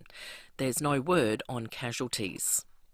A speeding truckie has lost his licence for 12 months. Around 3:30 this morning, police clocked a B-double travelling at 130 k's an hour in a 110 zone on the freeway at Callington. The driver, a 25-year-old Parafield Gardens man, has been reported for driving in a manner dangerous and will be summoned to face court. 2 teenagers have been charged over an alleged stabbing in the northern suburbs. A 12-year-old boy was found with a stab wound to his leg at Elizabeth Park yesterday afternoon. Senior Constable Jen Cullinan says it wasn't a random incident. We've arrested a 13-year-old and a 15-year-old boy from Elizabeth Downs. Both been charged with assault cause harm, and the 13-year-old is going to appear in the Adelaide Youth Court today, and the 15-year-old, he's been bailed to appear in court at a later date. Barnaby Joyce says he's not looking for an excuse after he was filmed lying on a footpath and swearing on the phone in Canberra last week. The incident is expected to be discussed by Nationals MPs today, but Mr Joyce won't attend the meeting. Some party members believe the behaviour shouldn't be punished. Others argue it's unacceptable. Mr Joyce has told Seven he was drinking alcohol while on prescription medication. I made a big mistake. There's no excuse for it. There's a reason. I'm on a prescription drug, and they say certain things may happen to you if you drink, and they were absolutely 100% right. They did. The federal opposition says farmers aren't to blame for high costs at the supermarket checkout. Coles has reportedly asked suppliers to slash their prices so it can pass the savings on to shoppers and shareholders. But Senior National Senator Bridget McKenzie says the company has got it the wrong way round. We all know when the bottom fell out of the livestock market, beef and sheep prices at the sale yards went through the floor. We didn't see that flow through to the checkout. So someone's making a dollar and it isn't the farmers. For some, today's Super Bowl is all about Taylor Swift and catching a glimpse of the singer at the big game. Shane McGuinness is in Las Vegas. Taylor Swift has interrupted her Eras tour to support boyfriend Travis Kelce in today's NFL Super Bowl. Kelce has paid for a suite here at Allegiant Stadium so both his family and Swift's can watch the game together. Meanwhile, don't underestimate the significance of Swift's appearance at today's Super Bowl for broadcaster CBS. 21% of Americans say they're tuning in because they or someone in their household simply want to catch a glimpse of Taylor Swift at the game. Now turning to 5AA Sport. Order a new roller door from Gliderroll before February 28 and receive a $100 gift voucher. T's and C's apply. It's over to Tom Wren. Thank you, Mel. West Indian captain Robman Powell has praised his side for fighting to the end in last night's T20 loss against Australia at Adelaide Oval. Chasing 242 to win, the Windies made 9 for 207. Powell top scored with 63 and told Fox Cricket they just couldn't quite get there. Yeah, I think the boys show courage. You know, the way they started aggressive, but we keep losing wickets at key interval. You know, in the middle, we also failed to get big partnerships, just as the Aussies did. But credit have to be given to the Australian guys. They bowl well. The series now heads to Perth for the final match of the series tomorrow. Well, Mitch Wishnowsky will fly the flag for Australia for the San Francisco 49ers in the NFL Super Bowl side, which takes on the Kansas City Chiefs a little later this morning, as we heard a bit earlier, and that match is being played in Las Vegas. Australian surfer Molly Picklum has become the first woman to score a perfect 10-point ride at Pipeline in Hawaii. Molly putting her head down, grabs the rail of the Pipeline, pulls up and under. She's still going and gets the exit. You little legend, you. Molly Picklum spat out of the pit at Pipe. Picklum then went down in the final to American surfing prodigy Caitlin Summers. And there were a couple of games in the English Premier League overnight. Arsenal 6-0 winners against West Ham to cement third spot, while Manchester United's kept its hopes of a top four finish alive after a hard-fought 2-1 away win to Aston Villa. And that's the 5AA Sport. Now checking 5AA traffic. When you cover things, they last longer. Same goes for you. Save your skin. Download the SunSmart app. At the moment, Portrush Road at Paynham, sluggish heading in South Road to the city, and also a little bit sluggish at the moment, Portrush Road and the corner of Greenhill Road. Got some work slowing things up as well today at Maslin Beach, Commercial Road near Golf Parade with cameras Old Port Road Royal Park and Port Road at Cheltenham. Prefer the pointy end of the plane? UK and Europe business class flights are on sale. Call the Flight Centre First and Business Travel Expert today on 1300 038 785. Adelaide's most accurate traffic on 5AA. Now the 5AA forecast. Stay cool. Service your aircon at Automasters. And keep cool with Cool Now, Pay Later options. We're heading for a hot one today with a top of 38, but cooling down tomorrow, sunny and 27. Wednesday, cloud clearing and 25. Right now, it's 23 degrees. More news as it happens on 5AA. It all started in the back shed. Maybe it started early. Or late. Either way, the Olympic Industry sale means there's no need to wait. With big savings on our entire range of SA-engineered sheds, garages, carports and verandas, you can afford to start something big, tough, or tasty in your own backyard. Start something with the Olympic Industry sale. On now. 5AA Breakfast is streaming live right now. To watch, simply head to 5AA on Facebook or YouTube. David Penberthy and Will Goodings. This is 5AA Breakfast. 23 to 9, Dr. Richard Harris, Lieutenant Governor of South Australia and children's book author, coming up in just a moment. First, Len in McGill's called in. Morning to you, Len. It's Helen, actually. Oh, hi, Helen. Oh, boys, love your show. Thanks, Helen. Listen, can you tell me, is there a glitch with Bendigo Bank or Centrelink today? I don't know, Helen. We haven't heard anything. I've got no pension in my bank, and you know, usually it's there, you know, early. Yeah. Well, we'll try to see Put a call out for if me. we can get an answer from Bendigo Bank, if it's something at their end, or if Centrelink are doing a bit of a flexi day or working from home and haven't put your money in. But that's a bit annoying for you, isn't it? Tell me about it. All my plans have just gone out the window. What did you have lined up for the day? Oh, shopping and chemist and post office and, you know, you name it, I was going to do it. Now I can't do anything. Yeah, we'll see if we can find out. Beautiful. Boys, have a lovely day. You too, Helen. Thank you. There's a website called Down Detector, which basically tracks the number of online complaints about every business, and often it's a good way of getting a sense of, is there a big problem out there at the moment? There's nothing recorded for Bendigo Bank at the moment that's outside of the norm, which doesn't mean there's no problem, just Helen might have been one of the first people to observe it. But if anyone else is aware, do let us know. 8223 It might be Centrelink, might not be Bendigo Bank. You can text us as well on 0480 08 1395. That, of course, is the Duttons text line. Well, our next guest was, of course, one half of the remarkable Thai cave rescue, a story that absolutely transfixed the entire planet, one of the absolute genuine feel-good miracle stories of the modern era. And he's Adelaide's own Richard Harris, who is now not only the Lieutenant Governor of South Australia, but also a published author with his children's book, Alfie the Kind. Richard, good morning. Great to be chatting with you again. Before we get into the book, can we ask you how you're settling into your new role as Lieutenant Governor?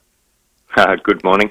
Well, today is day one, I suppose. The investiture swearing in was on Friday, and today Her Excellency is out of town, so I've had to step into the role for today and tomorrow. So straight into the deep end. Waiting for the phone to ring, see what might happen.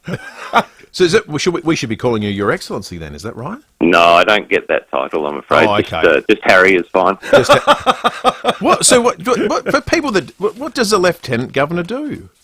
Well, really, it is a backup to the governor, and there always has to be someone with their name on the books in case of a constitutional crisis or something going on, a special meeting of the Executive Council or something like that. So if she's out of town a certain distance away, or if she's sick or on holidays, then the Lieutenant Governor is the first person to step into the role as deputy, and the Chief Justice is the next if I'm in a cave somewhere.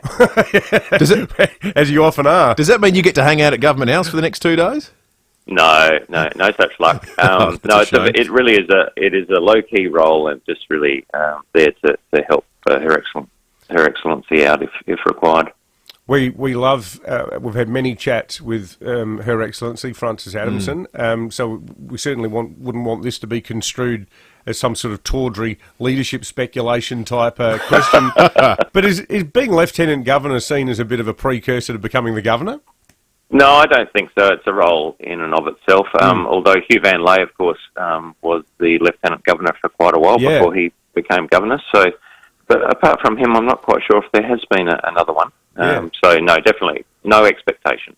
So, tell us about the book, Richard. What was the inspiration for it, and give us a bit of a précis of Alfie the Kind, if you could. Yeah, thank you. Well, you may recall that this is the second book about Alfie, who is my own Staffordshire Bull Terrier. The first one was called Alfie the Brave. And look, there's a little bit of myself in this book. Alfie and I are a little bit similar in that people might look at us and go, well, he's a courageous-looking fellow, or he's, Staffy's a pretty tough-looking guys. But like Alfie and myself, we are a little bit soft on the inside. We have all the normal anxieties and worries of modern life, and the book is really, I think, to help kids know that it's all right to be worried and to be, you don't have to be as tough as everyone thinks you should be. And in this book, of course, one of the greatest qualities, which I like to think Alfie and I both share, is that we're kind people and, try and be good to other people. And Alfie is particularly so, when anyone in the house is upset, he's the first to come and put his head on your lap and console you. He's very emotionally intelligent, I'd say, which is good because he hasn't got much else in the way of smarts, I would say. We're putting up some images on the Foodland Supermarkets Facebook and YouTube live stream. Beautifully illustrated book as well. It's lovely and a really important message. What did you always plan one day to write a children's book? Did you have an epiphany? How did it all come about originally, the first Alfie? I didn't plan specifically to write a children's book, but I have always enjoyed writing. Before Thailand, I did a fair bit of writing for magazines, diving magazines and journals and so forth. And I always enjoyed that. But to be honest, it started out as a way of getting my photos and my images in print. But the riding itself became an equally, good, comfortable part of it for me. And then after Thailand, Craig and I wrote the book about the rescue, but we had a lot of help from a professional author. But again, that was enough for me to think, well, I quite enjoyed the contributions that I made, and perhaps I could have a go at something by myself. What's a really small book I could start with? Of course, a picture book for kids, but I didn't realise how nuanced and tricky the text in kids' book is. Every word really has to count when there are so few of them. But I really enjoyed it, and I enjoyed working with kids as a doctor, and I loved telling stories to kids and my own kids, especially when they were young. So I thought, let's have a go, and it's been a really, really wonderful experience for me. Are you? Do you still practice as an I can't say the word. One of them. Your old job. Starts with an A. No, anaesthetist. Yes, no, I retired from medicine about 12 months ago, and that's allowed me to concentrate on my writing and filmmaking, which is another big passion of mine that I've always had but never really achieved. And so I thought, if I'm going to give that a proper crack, then I better throw myself into it 110%. So the best way to do that is to not have a regular paycheck. So, yeah. What kind of films are you trying to make?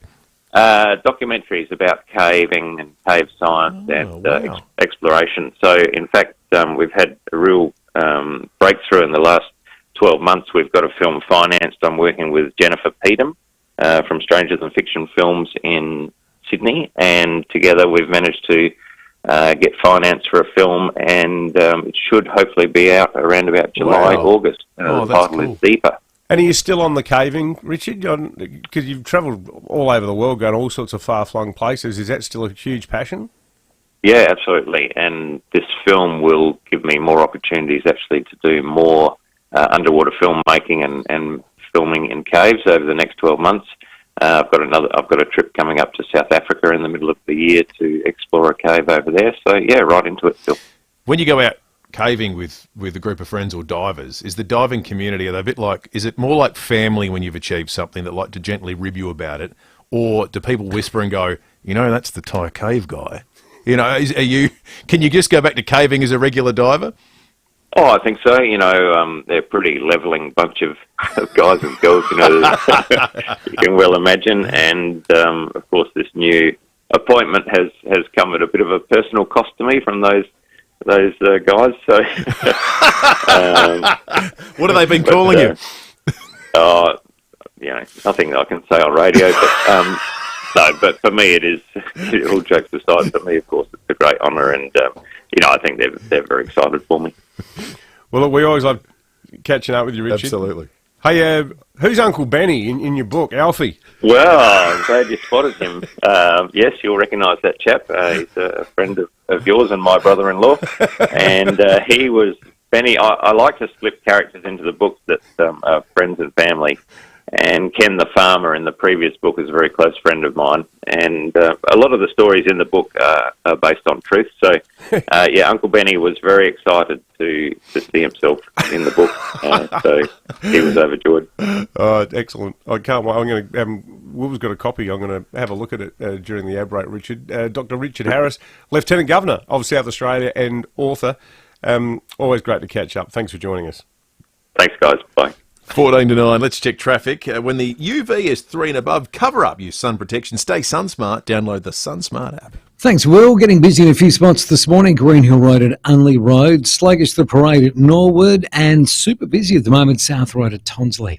You'll find works at Leawood Gardens, Mount Barker Road near the freeway, also Gillis Plains, Grand Junction Road near Blacks Road, with cameras today, Old Port Road, Royal Park, and Main North Road at Jeps Cross.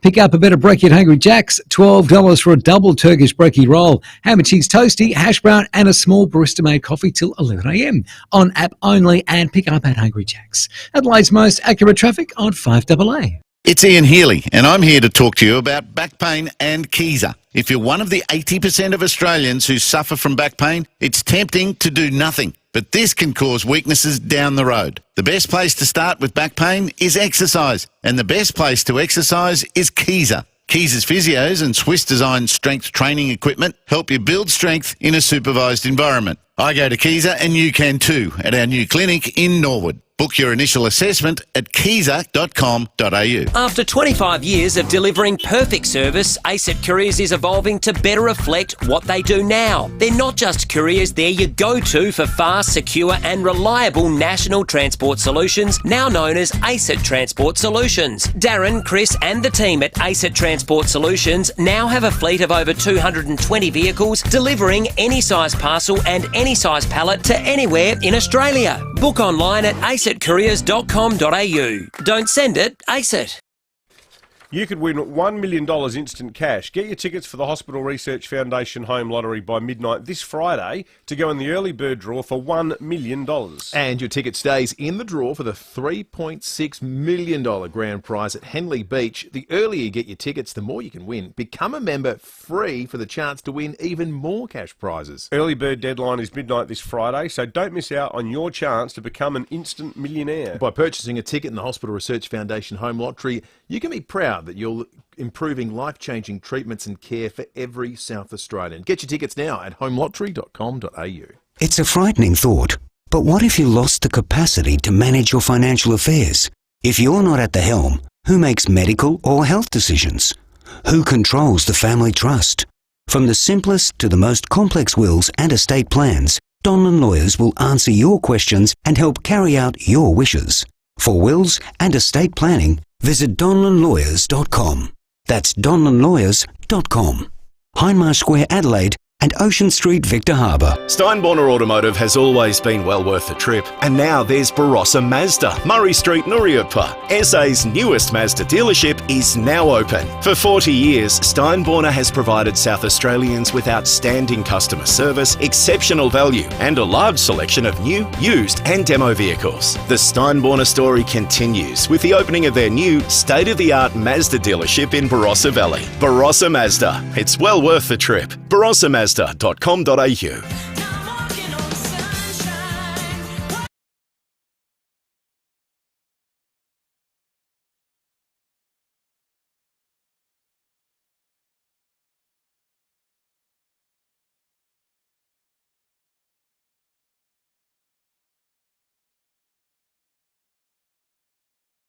No, that was actually Jack Black from High Fidelity. Oh, was it?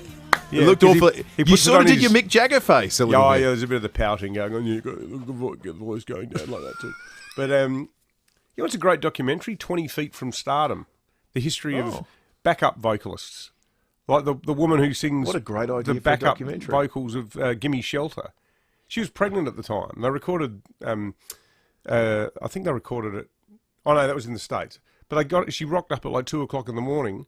And 2 takes recorded the backup vocals for "Gimme Shelter." That's a great song. And Mick said, "Oh, yeah, it's not bad for half an hour's work." Just, you know, and she was in a dressing gown. She was pregnant, and she's just standing there belting it out. It's incredible. Great documentary. Speaking of music, do we have any Fleetwood Mac fans listening? If we do, call in right now. We've got a gift for you. 8223 well worth your while calling in if you're a Fleetwood Mac fan. But give us a buzz right now, 8223 0055. In the meantime, Jade Robran is at the casino this morning. Jade, good morning to you. Good morning, I am. I'm at the District Bar inside Sky City, and it is such a good vibe here. We've got the huge big screen that is showing us Super Bowl 38, and joining me now is manager Zach Stewart. Zach, this is the place to be today, isn't it? Oh, the vibes are going to be incredible. We've sold 280 odd tickets, walk-ins welcome. It's the place to be on Super Bowl day. Okay, so other than watching the game, obviously, what can you expect? You're getting stuck into a brew very early on. Yeah, so the great man Aitor from Pirate Life has brewed an American-style light lager specifically for the day. Very crushable, very easy drinking, the perfect thing to kick off your day. As well as we've got a specialised American menu full of dirty, greasy American food that should line the stomach for the guys. Sounds excellent. Now, I was just watching ESPN, and they say that if you do want to come down, being Monday here in Australia watching it, you can download an ESPN Super Bowl Sickie. So there's a tip if anyone's listening. You can download the Sick certificate. Now, do you know the rules of NFL? Are you a fan? I'm a massive fan of the NFL, so I'll be knocking off very shortly and watching the game very intently. So who gets across the line, the Chiefs or the 49ers? I'd like to say the 49ers get over the line.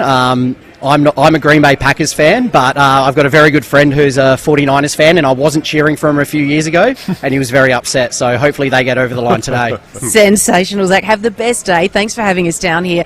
Guys, it is going to be absolutely sensational. It's just the hype's starting to, crack up right now. If you look at the screens, it's starting. The boys are out having a warm-up, and Nick Revolt, our St Kilda AFL star, is actually joining the ESPN team over there, and it's about a 50-50 split. It's getting very exciting. Kickoff is around 10:30 our time. The all-important halftime entertainment is happening at around 12 o'clock. Now, as we know, it's all about who's performing. It will be Usher, the R&B star, and he's meant to perform for about 13 minutes, and then after that, it's all about the ads. So we're hearing that to put a Super Bowl ad on at halftime, you have to fork out around $10 million. That is $233,000 per second, and some of those ads are going to be, I'm hearing it's Dove,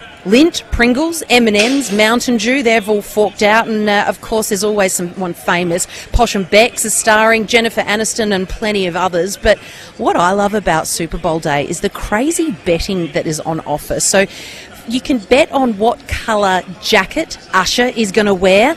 You can also bet on the length of the national anthem. Will it be shorter or longer than 90 seconds? Will a word be missed? How's this one? What colour Gatorade will be poured over the winning coach at the end of the game? And I can't get through this cross without mentioning Taylor Swift. Of course, she is dating Kelsey. Will he propose if the Chiefs win? That is, you can bet on that. You can also bet on what colour lipstick she is going to wear. It is absolutely crazy stuff. Can you multi them all together? That's right. Tommy Wren will have all those answers, I'm sure. He's already on it. Yeah.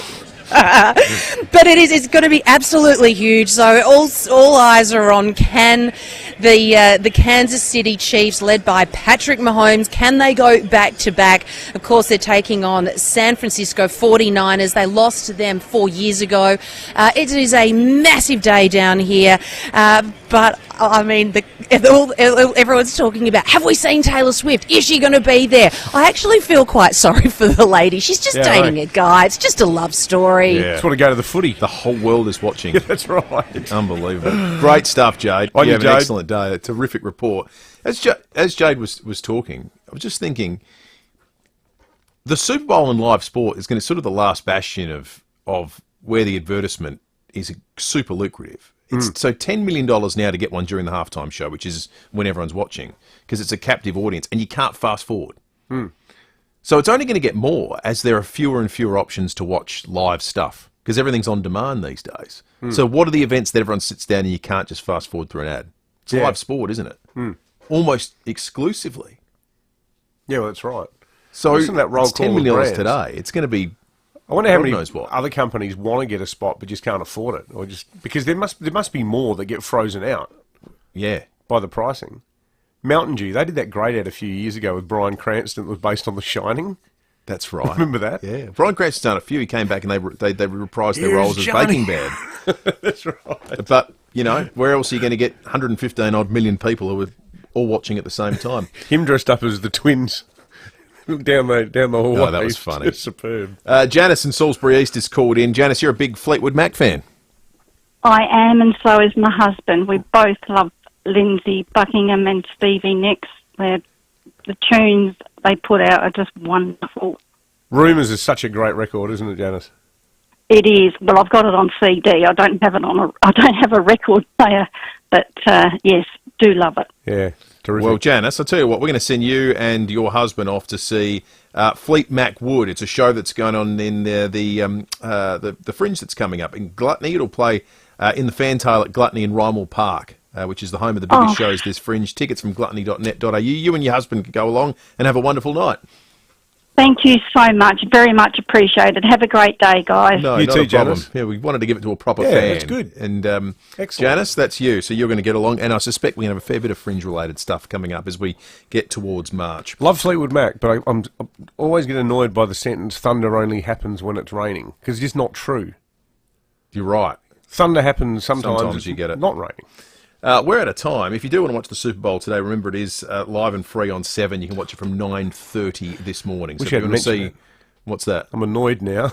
That Fleetwood Mac. By that sentence. 9:30 on 7 if you want to watch the Super Bowl halftime act and all the palaver. Maybe you're just a Swiftie that wants to catch a glimpse of Taylor in the crowd. You can do it from 9:30 this morning on 7. 5AA News is coming up. Matt Pantelis in a moment, and we'll catch you tomorrow morning from 6 o'clock. On 5AA Mornings today, a call from a South Australian federal MP to halt immigration. We'll look at a health survey that finds we're smoking less but vaping more.